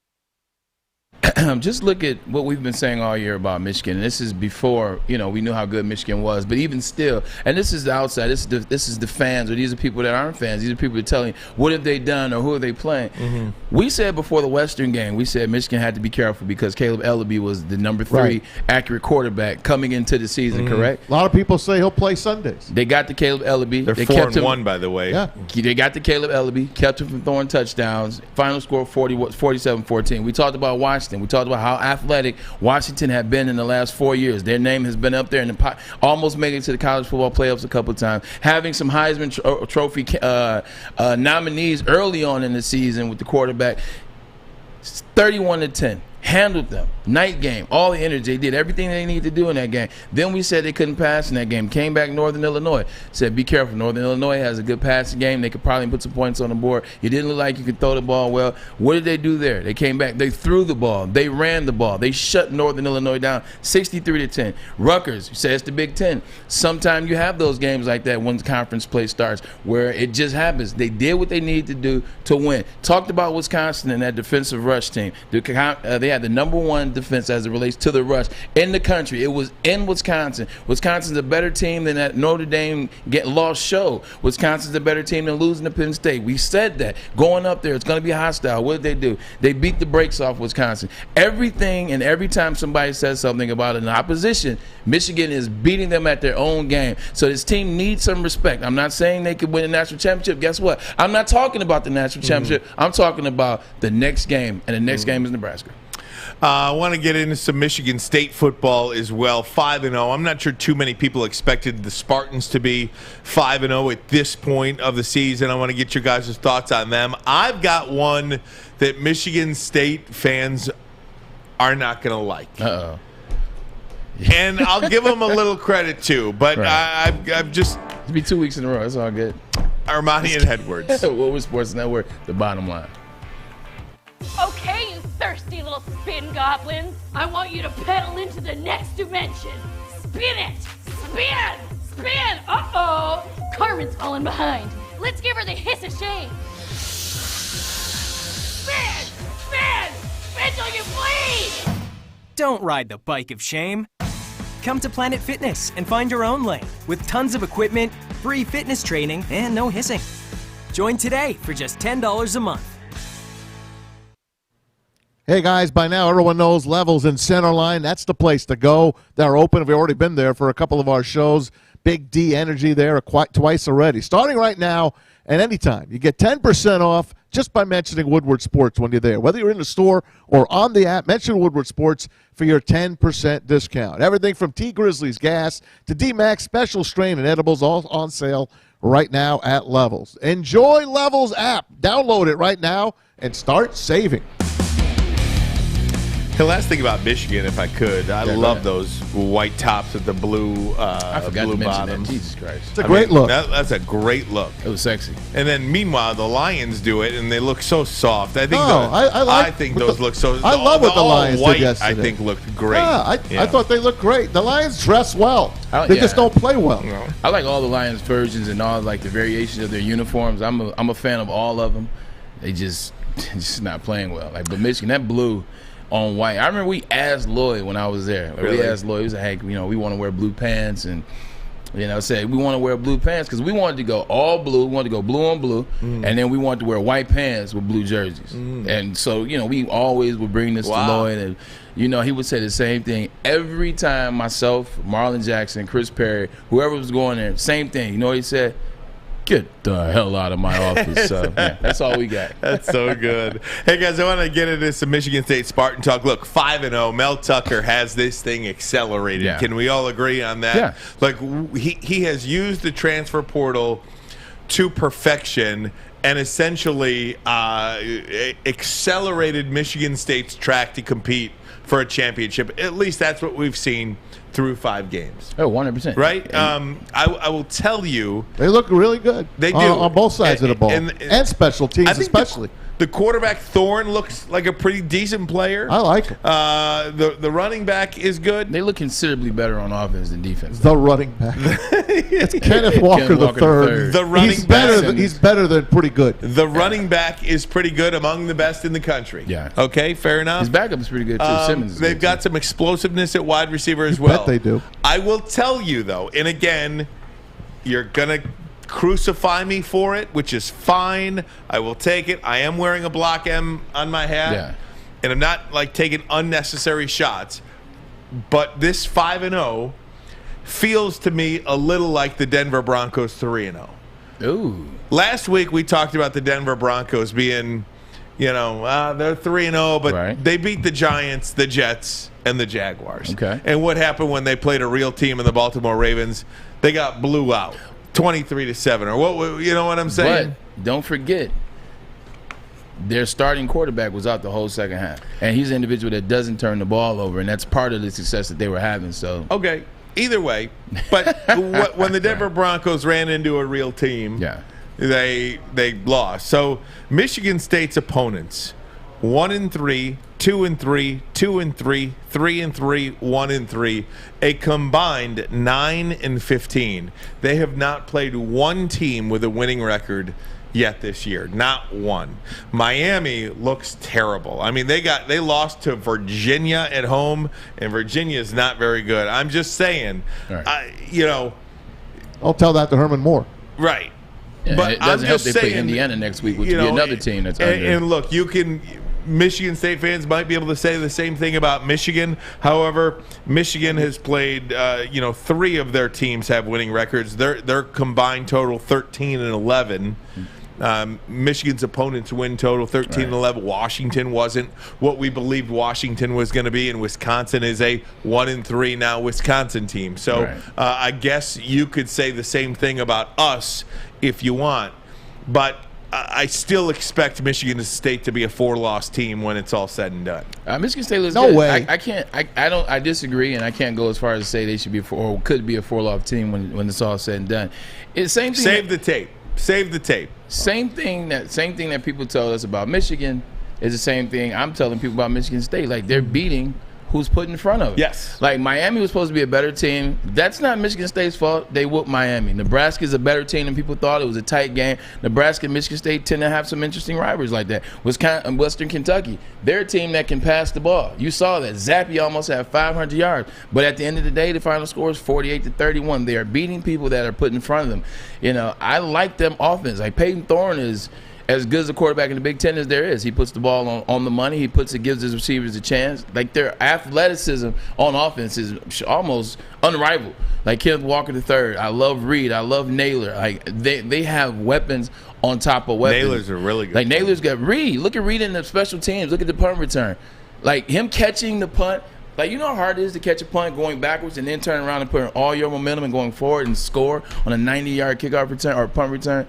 So I love this offense. I love what they can do. I don't know what side I'm on the fence in terms of when they play Michigan for right now, but I think Michigan's more complete. The only thing that I have with Michigan State is I don't trust their secondary. And I was having this conversation with Alex off camera, and he was saying, well, they pass, they get rid of the ball fast. Like, that's what Western Kentucky's done. So expect a lot of passing yards, but still expect Michigan State to come up with a win. Well, there's a lot of times the teams do something well. It's your job as a team that's better, a team that is, Michigan State versus Western Kentucky Hilltoppers. You got to find a way to stop that, and you got to find a way to do it. We knew Purdue got rid of the ball fast when I was in school. Like, Kyle Orton never kept the ball long. He always got the ball out to Taylor Stubblefield or Dorian Bryan or John Stanford or Charles Davis. He always got the ball out fast. That's what he does. We knew to put guys in the flats. We knew to drop linebackers in coverage. We knew how to disrupt that. So 488 yards, I think that's a bit too many for a secondary that's trying to, take this 5-0 Spartans and, get into most of that yardage was at the end, man. He was out of the wood already. Game's out of the wood. Who's beating them 4 times? Okay. I want to know if you go down their schedule, who's going to beat them? Penn State, Ohio State, Michigan, and I think they'll lose one more. Whether that's at Rutgers, at Iowa, at Rutgers, at Indiana, at Purdue, home against Maryland. They're not losing to those teams. Okay. So 3 losses. Penn State, Ohio State, Michigan. Maybe they'll lose 3 losses. Maybe they'll lose 2 out of them.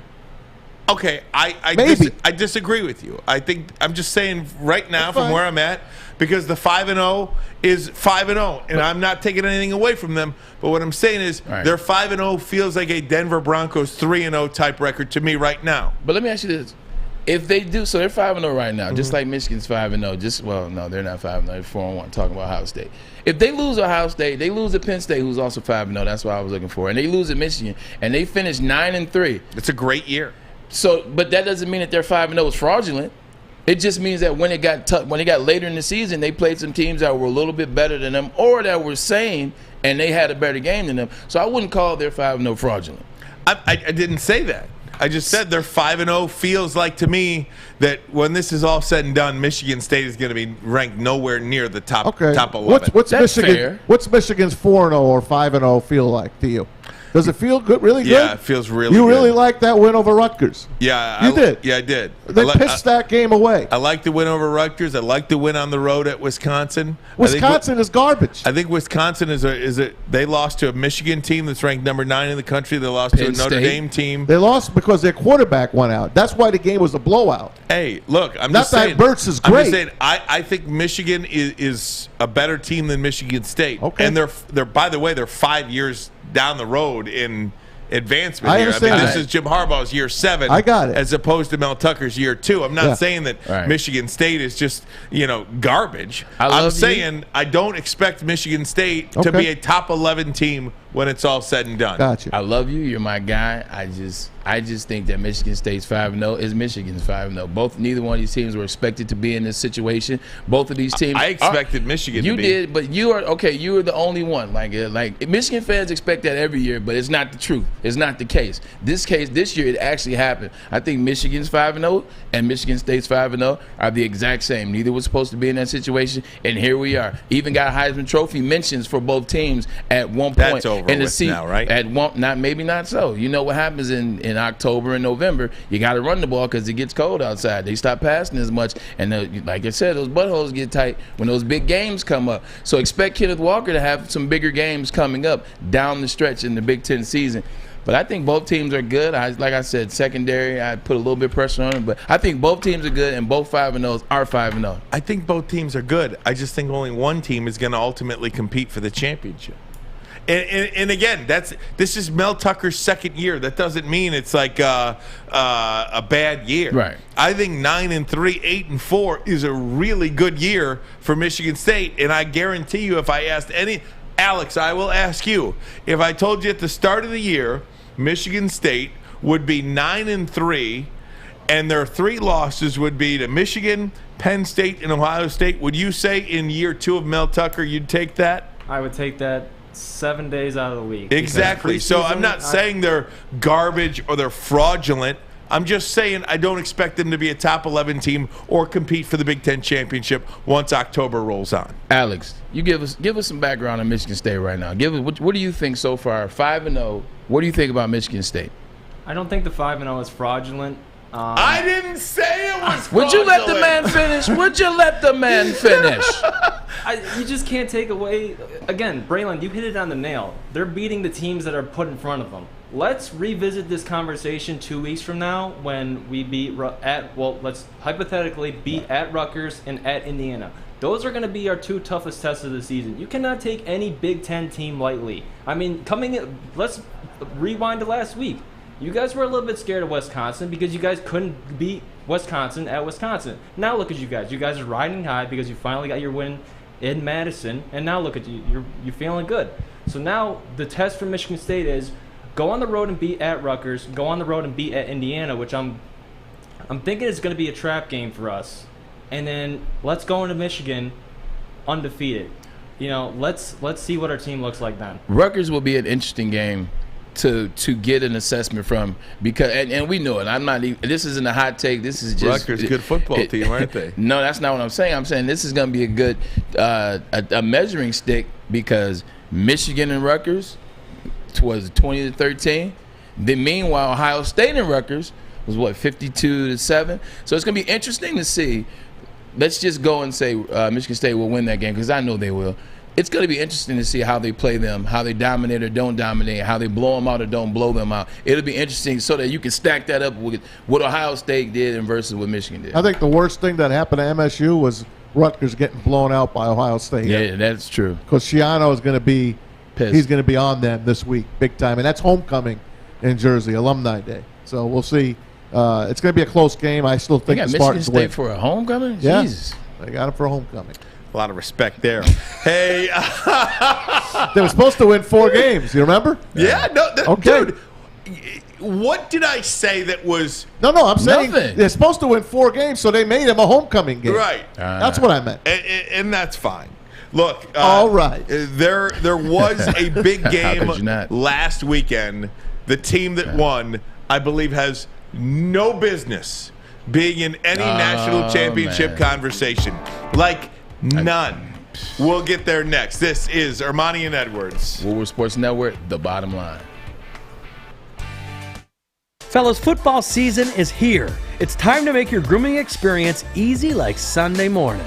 Get to Lady Jane's Haircuts for Men. Walk in, relax, watch your favorite team play, and before you know it, your hair will be game ready. Get to Lady Jane's, open 10 to 8, 7 days a week. Walk in anytime. It's wicked Make sure awesome. you download the Woodward Sports app in the App Store and the Google Play Store today. Take Woodward Sports with you wherever you go and listen live on your phone or mobile device.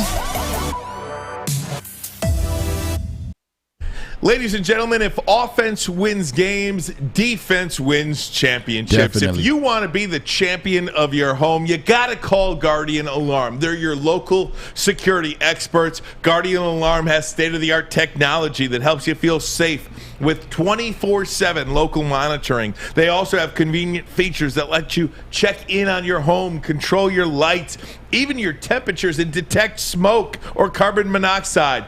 Gonna let you lock and unlock those doors as well. And ladies and gentlemen, it is so simple.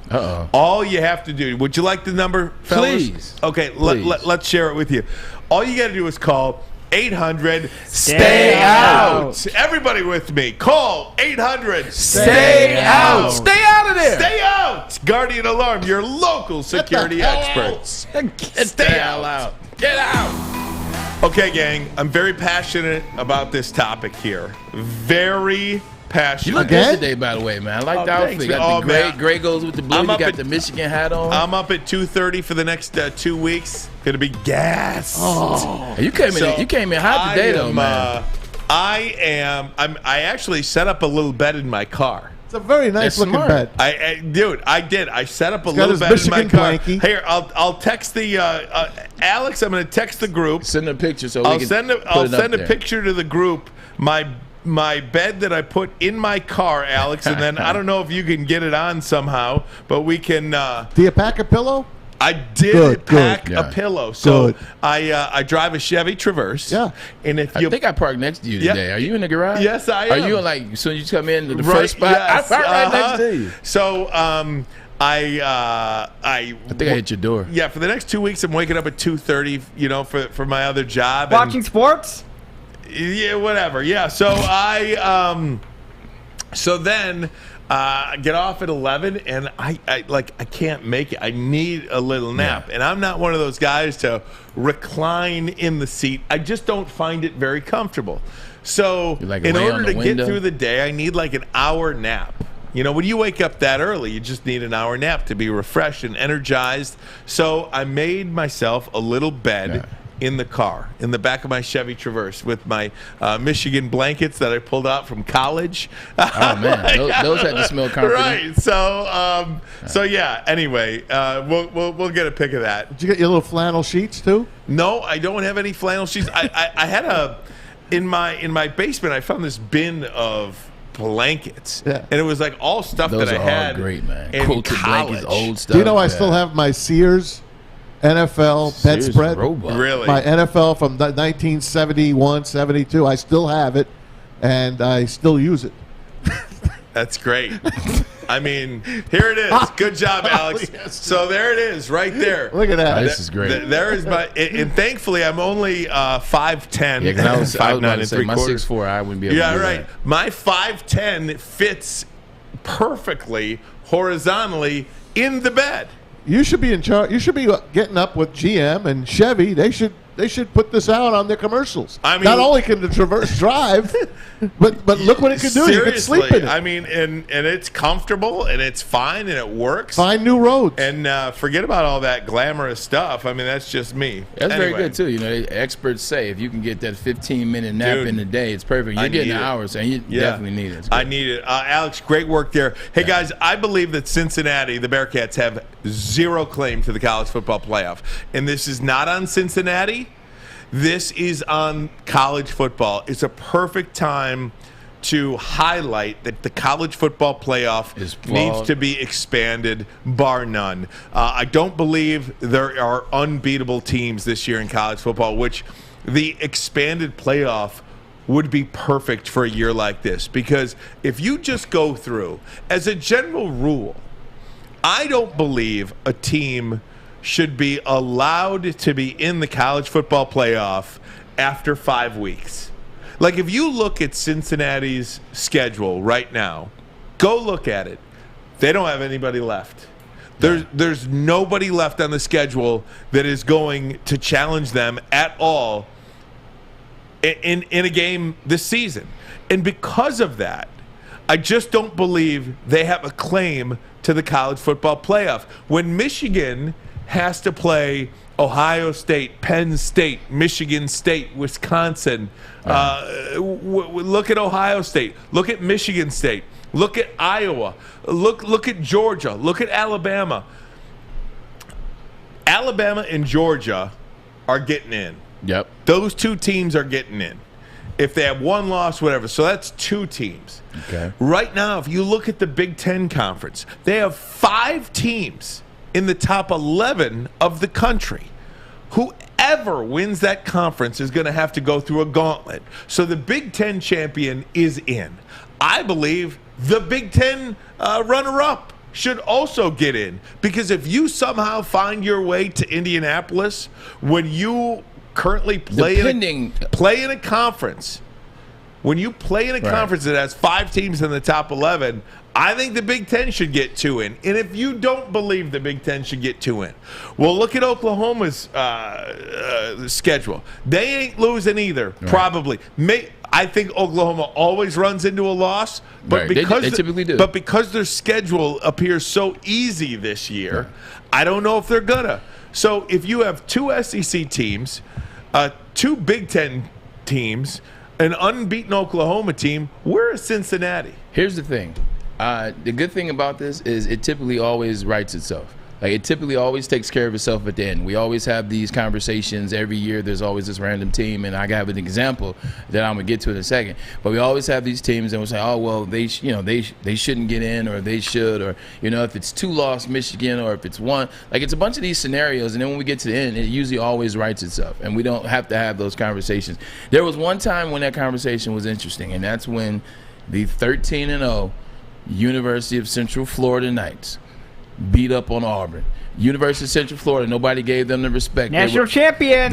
They wrote the billboard. I was living in Florida at the time. They have their own billboard that says national champions, and how could you deny it? They got a ring and everything. They were undefeated. They beat Auburn in the bowl game. Auburn was a 10-2 team that was pretty good, almost beat Alabama that year, beat Georgia and some other teams.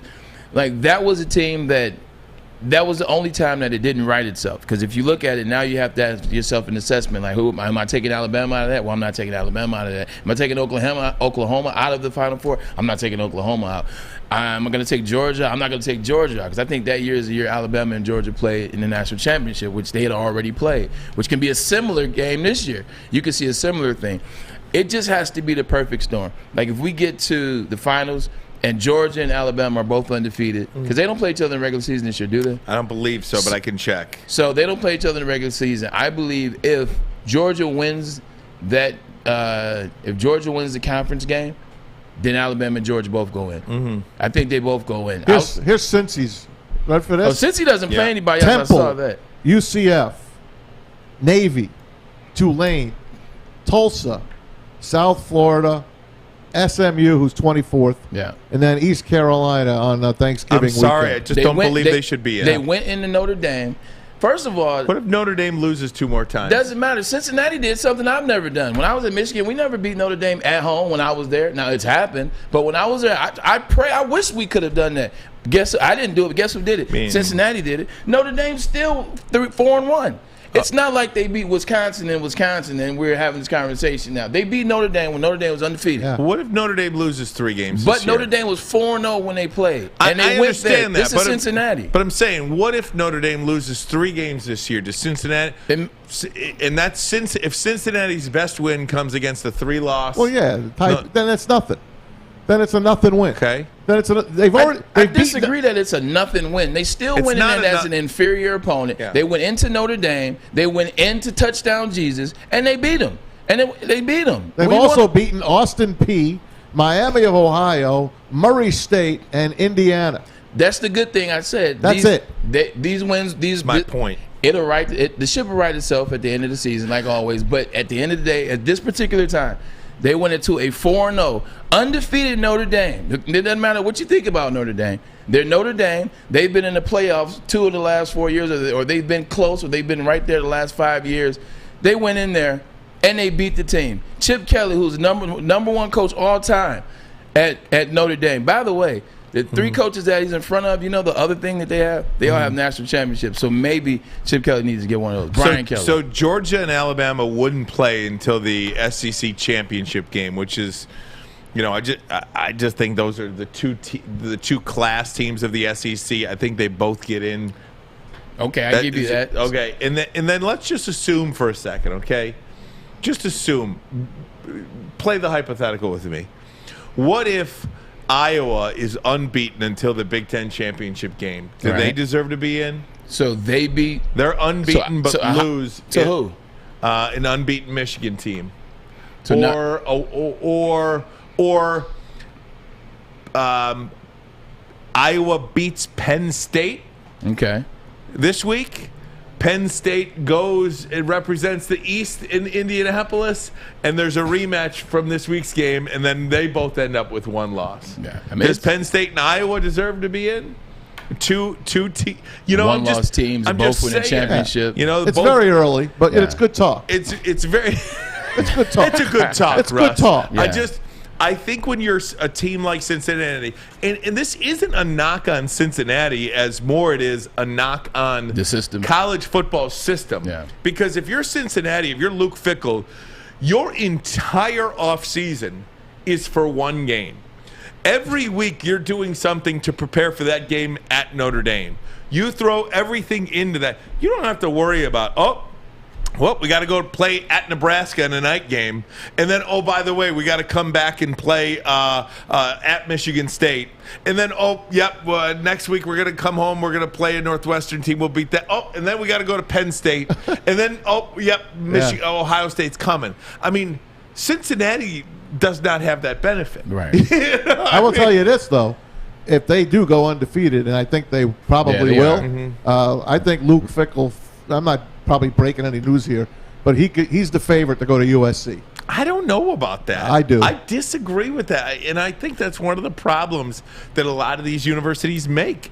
Because what ties does Luke Fickell have out west? The old Cincy AD is out there. I understand that. But what relationships in the high schools does Luke Fickell have out west? You know what he has? I just went undefeated in Cincinnati, and I went to the Final Four. I mean, that's what he fine. has.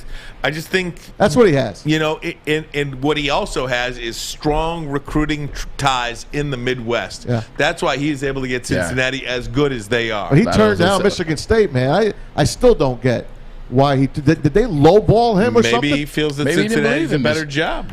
Yeah, if I'm at Cincinnati, it's easier. Yeah, Cincinnati has success pretty much every year, especially on the offensive side of things. If somebody comes to me and talks about Michigan State at this time is not, and this was before Mel Tucker hired, they were not where they had been in the past with Connor Cook and the Rose Bowl teams. I want to take Michigan State over Cincinnati if there's another job luring in the next year or two. Before I get killed for it, what I meant to say was maybe Cincinnati's job is easier than the Michigan State job. Okay? That's what I said. Yeah, I know. Thank you for the clarification before I get killed for it. And maybe Michigan State's not his dream job. You go unbeaten at Cincinnati, you could probably write your own ticket. Now, whether it's a good move for him to go to USC or not. Maybe he didn't think he could beat his old man. He didn't think he beat his old school, Ohio State. Maybe he was afraid of that. Hey, guys, this Just happened. like Saban. This is a day of topic that we have to get to. It is Uncle Herb is in big trouble. Urban Meyer. Man. If you didn't hear about this story, you got to stick around. Weekend. Oh, what a weekend for Urban Meyer. Video and everything. Ermanni and Edwards. It's a good dancer. Network. Oh, the man. Bottom line. Where's your hand, sir? The bottom line. You know why realtors love using Hall Financial as a lender?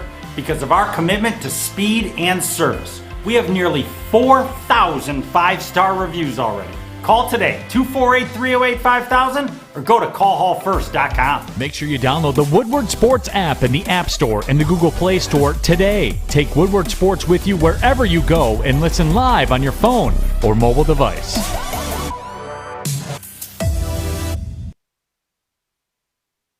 Talking BCS. We're talking BCS off the air. You can talk about it in Underdog Fantasy as well. The NFL season is underway.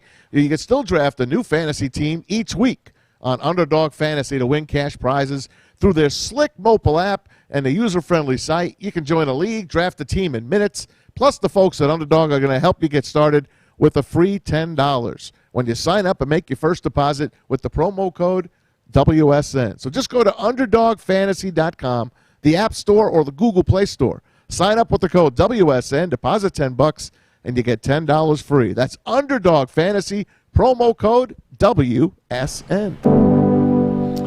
Maz, did you see the weekend? I'm going to let you lead this segment if you could, because it was flying over the weekend, Braylon.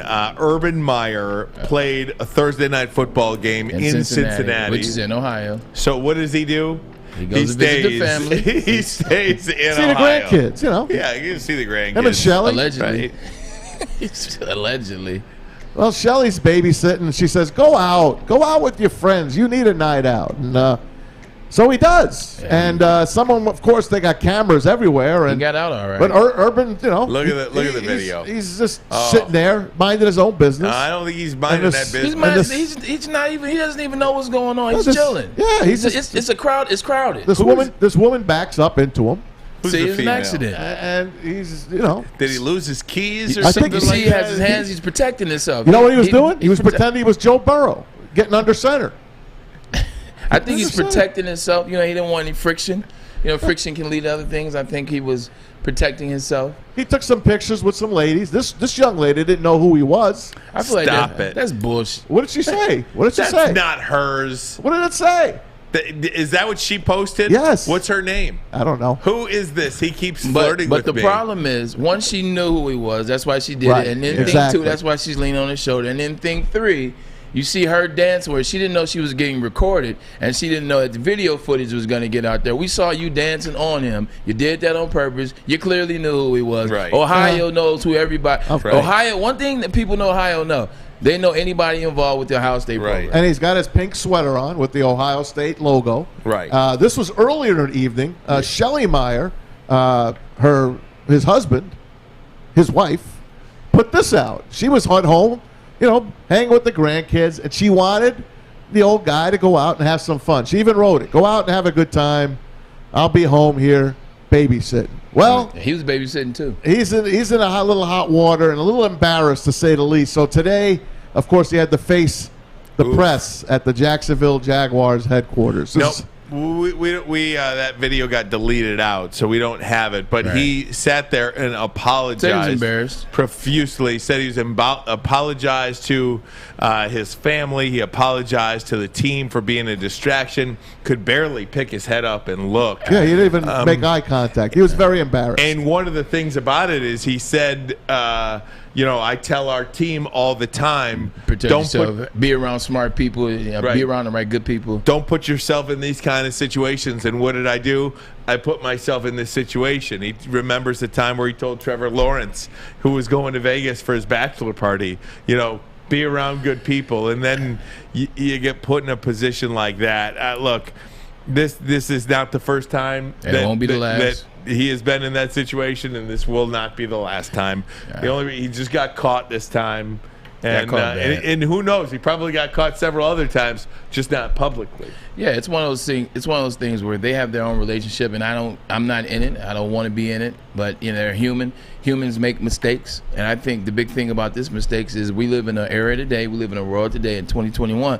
Well, those mistakes, they're recorded. You're right. And they're on video. And when you see it, it's one thing if you have a private matter with you and your family, but it's private and it's no video and it's he say, it's she say, it's hearsay, and you can handle it privately. It's another thing when you have a private matter that goes viral. Yeah. And now the reason why he can't pick his head up is because he's embarrassed of what it looks like. It's how it comes across. Well, he's probably embarrassed what it looks like to his kids and his wife. And again, I don't know what his relationship is like with his wife. I don't know. Hell, for all we know, maybe they got some agreement. We don't know, and that's not for me or you to decide. But at the same time, it is embarrassing as the coach of men when you tell people not to do something and then you go out and do it yourself. It just goes back to a do as I say, not as I do mentality. Yeah. And you lose every time that happens. Whenever, once again, it's whenever you see the video, it's whenever you see something. I give you an example you're talking about, because you were talking about what the understanding or what the agreement is. Like for years, he speculated that Jada Smith and Will Smith had this open relationship. It's been talked about for years. It's almost pretty much a known thing in Hollywood that they have an open relationship. Mm-hmm. So why was it such a surprise when Will Smith gets emotional and when Jada actually gets, admits that she cheated with a young R&B singer and August Alsina? Now everybody knows about it. August comes out. Now Will looks like he's hurt and he feels the type of way. He wasn't hurt because if there was if there was an agreement. Right. He's hurt because that's the perception of the family, the perception of the perfect relationship. Right. And that's probably the thing with Urban Meyer is the perception. He was a good family man. He's a great guy and things of that nature. He cares about his family. He's always talking about his family. He's always talking about, being there. I took time off from Florida for health and family. I took time off from, we're at Ohio State for health and family. Well, I took time off to go out there to a bar and have some fun. And we got that apology. Here it is. Urban Meyer apologizes today. Can you explain the viral video from your place over the weekend? Yeah, I just apologize to the team and staff and for being a distraction, just stupid. And so I explained everything that happened and owned it and, just stupid. Should not have myself in that kind of position. Irvin, did you fly back with the team, or did you stay in? No, I stayed to see the grandkids, and we all went to dinner that night at the restaurant. And then there's a big group next to our restaurant, and they wanted me to come over and take pictures, and I did. And they were trying to pull me out on the dance floor, screwing around, and I should have left. How did the team react? I mean, they're probably pretty reactionary, or how did they take it? Your apology? Well, I've always been so defensive of them. I remember when Trevor told me he was going to go to Vegas for his bachelor party. I mean, I was just, my gosh, man, be careful and surround yourself, and because I've seen this happen, and I just so the team. I spoke to a bunch of leaders one-on-one. Spoke to all the players. They're good. They were focused on Tennessee, and I apologized again for being a distraction. And a coach should not be a distraction. And we here at Bottom Line, Woodward Sports, we're not saying in any shape, fashion, or form that we're perfect. Like, we're human. We all make mistakes. I've made my share of mistakes, and he deserves to make a mistake. So have I, by the way. Me too. Trust me, we've made our mistakes. You know what I'm saying? And you still make mistakes throughout life. I think the only one thing is as the helm, as the guy at the helm of the team. You can't make these type of mistakes. Like, you can't get caught making these type of mistakes as the head man of an NFL team who's had years in the game. Looks bad. It looks. Not only does it look, it is bad. Yeah, like it is bad. It's terrible. I mean, to make it to the NFL, you really got to have almost a perfect track record to get there. And I know Matt Patricia came here, and then the minute they brought him in, people found stuff in his past. And there's stuff in everybody's past. Yeah. But this was out there, and you got to know better that nothing. I can't eat at National Coney Island without a Drew and Mike person taking a picture. Look at Maz eating again. Or I'm at a buffet. Look at Maz eating again. I have to look around. I'm looking around. People are like, what's the matter? I'm like, I'm looking around. See who the hell's taping me. Head on. It's disgusting. But there's no privacy anymore. You got to be careful. There's no privacy. And then the other thing about it, too, is, I think there's a different level in terms of the mistakes or the things that you do. Like, if it's a guy that goes out here, as even a coach, if it's a guy that goes out here and gets a DUI, like, it's a guy that made a mistake. He shouldn't have been driving and drinking at the same time, but he made a mistake. I think when you have something like this that could lead to infidelity, if you will, it seems like a moral choice. I think the moral compass is when people really get upset. Like, when you look at the moral compass, if that's indeed what it was, it's the moral thing. Getting a DUI is a mistake you made within yourself. But when you potentially, do some outside things on a relationship, on a wife. When you cheat, it looks bad. It is exactly. Guys, got to get to a break. Come back. Bottom line videos of the day, plus Dan Campbell. Sound from earlier today on the team's 0-4 start. Ermanni and Edwards. Woodward Sports Bottom Line, and we're standing up right now. Yes. Gassed. Tony is a third-generation logger that has a simple, practical approach to life and work. That's why his Coast DX342 knife is perfect for him. The stainless steel blade is rust-resistant and made for all-weather use. And the double roll-lock safety ensures that it will never inadvertently close when he doesn't want it to. That's why Coast is trusted tough.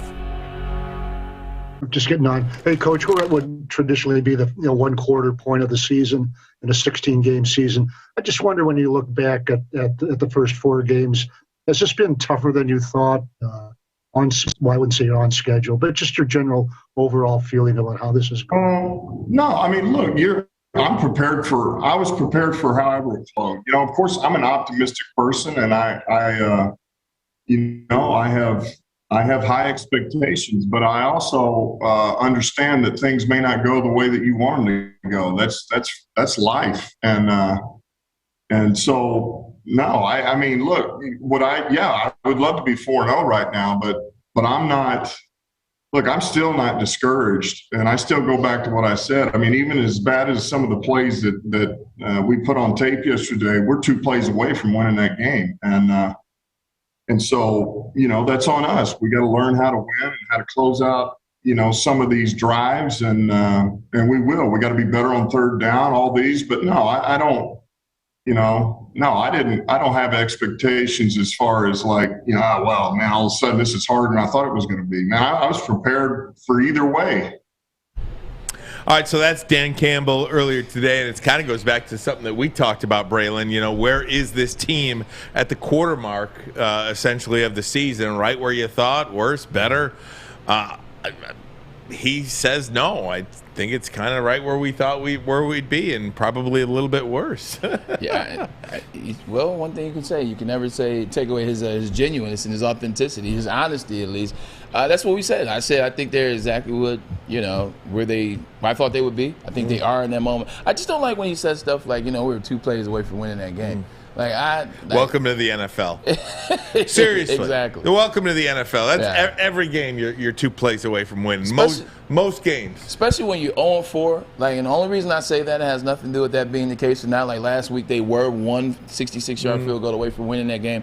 But the reason why I say that is don't start to get used to doing that. We were 2 plays away. It's because the fan base they're gonna hear that, and they're gonna hear more and more. Well, we were 2 plays away, or we were a field goal away. Well, when the hell are you going to win one is going to start to be the narrative, if you keep saying that. Maz, I got just a couple of minutes left. Let's get to them. Bottom line videos of the day. All right, guys. I think everyone knows where they were 26 years ago yesterday when O.J. heard his fate.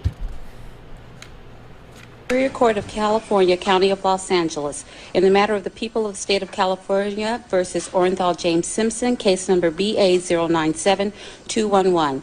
We, the jury, in the above entitled action, find the defendant Orenthal James Simpson not guilty of the crime of murder in violation of Penal Code Section 187A, a felony upon Nicole Brown Simpson, a human being, as charged in count 1 of the information.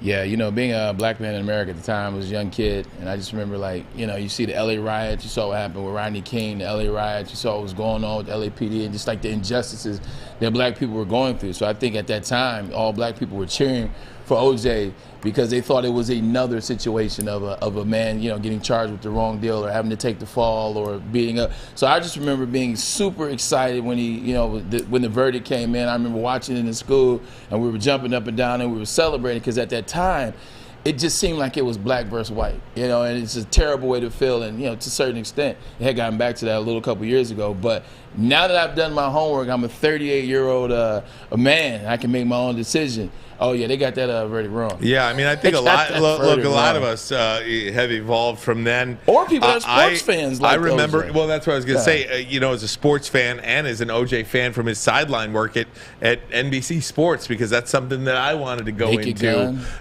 We skipped school.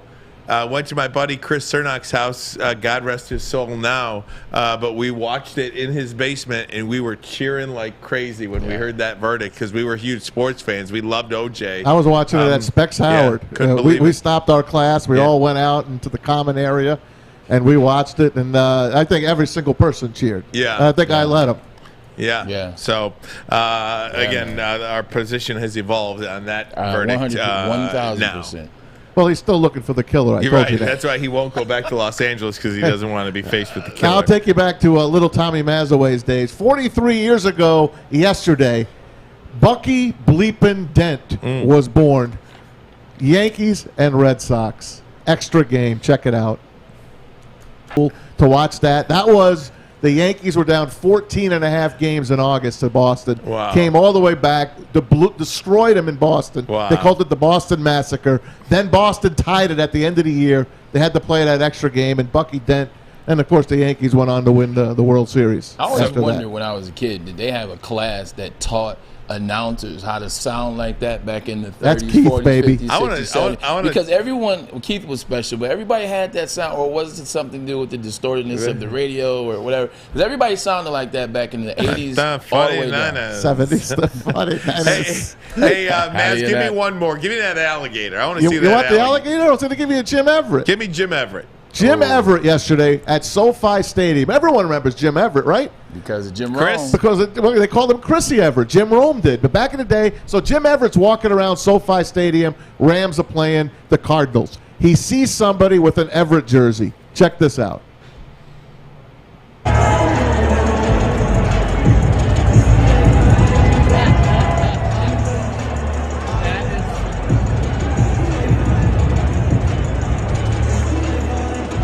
idea. Is that cool? No, he did. Look at that. Oh, he did know. How great is that? That's awesome. Oh my God! I figured I could save the alligator to tomorrow for you. Save I the had to see alligator for that. tomorrow. Best That thing was about great. that is the guy knew who he was. We know oftentimes nowadays guys are so like the culture is so Right. into wearing throwbacks that Right. they don't even know who the hell Right. jersey they're wearing. They just do it because it's trending. So that was cool to see that he actually knew. And one of your favorites, man, Jabril Peppers. I mean, so good. Show it to the me. Giants tied a game late against the Saints.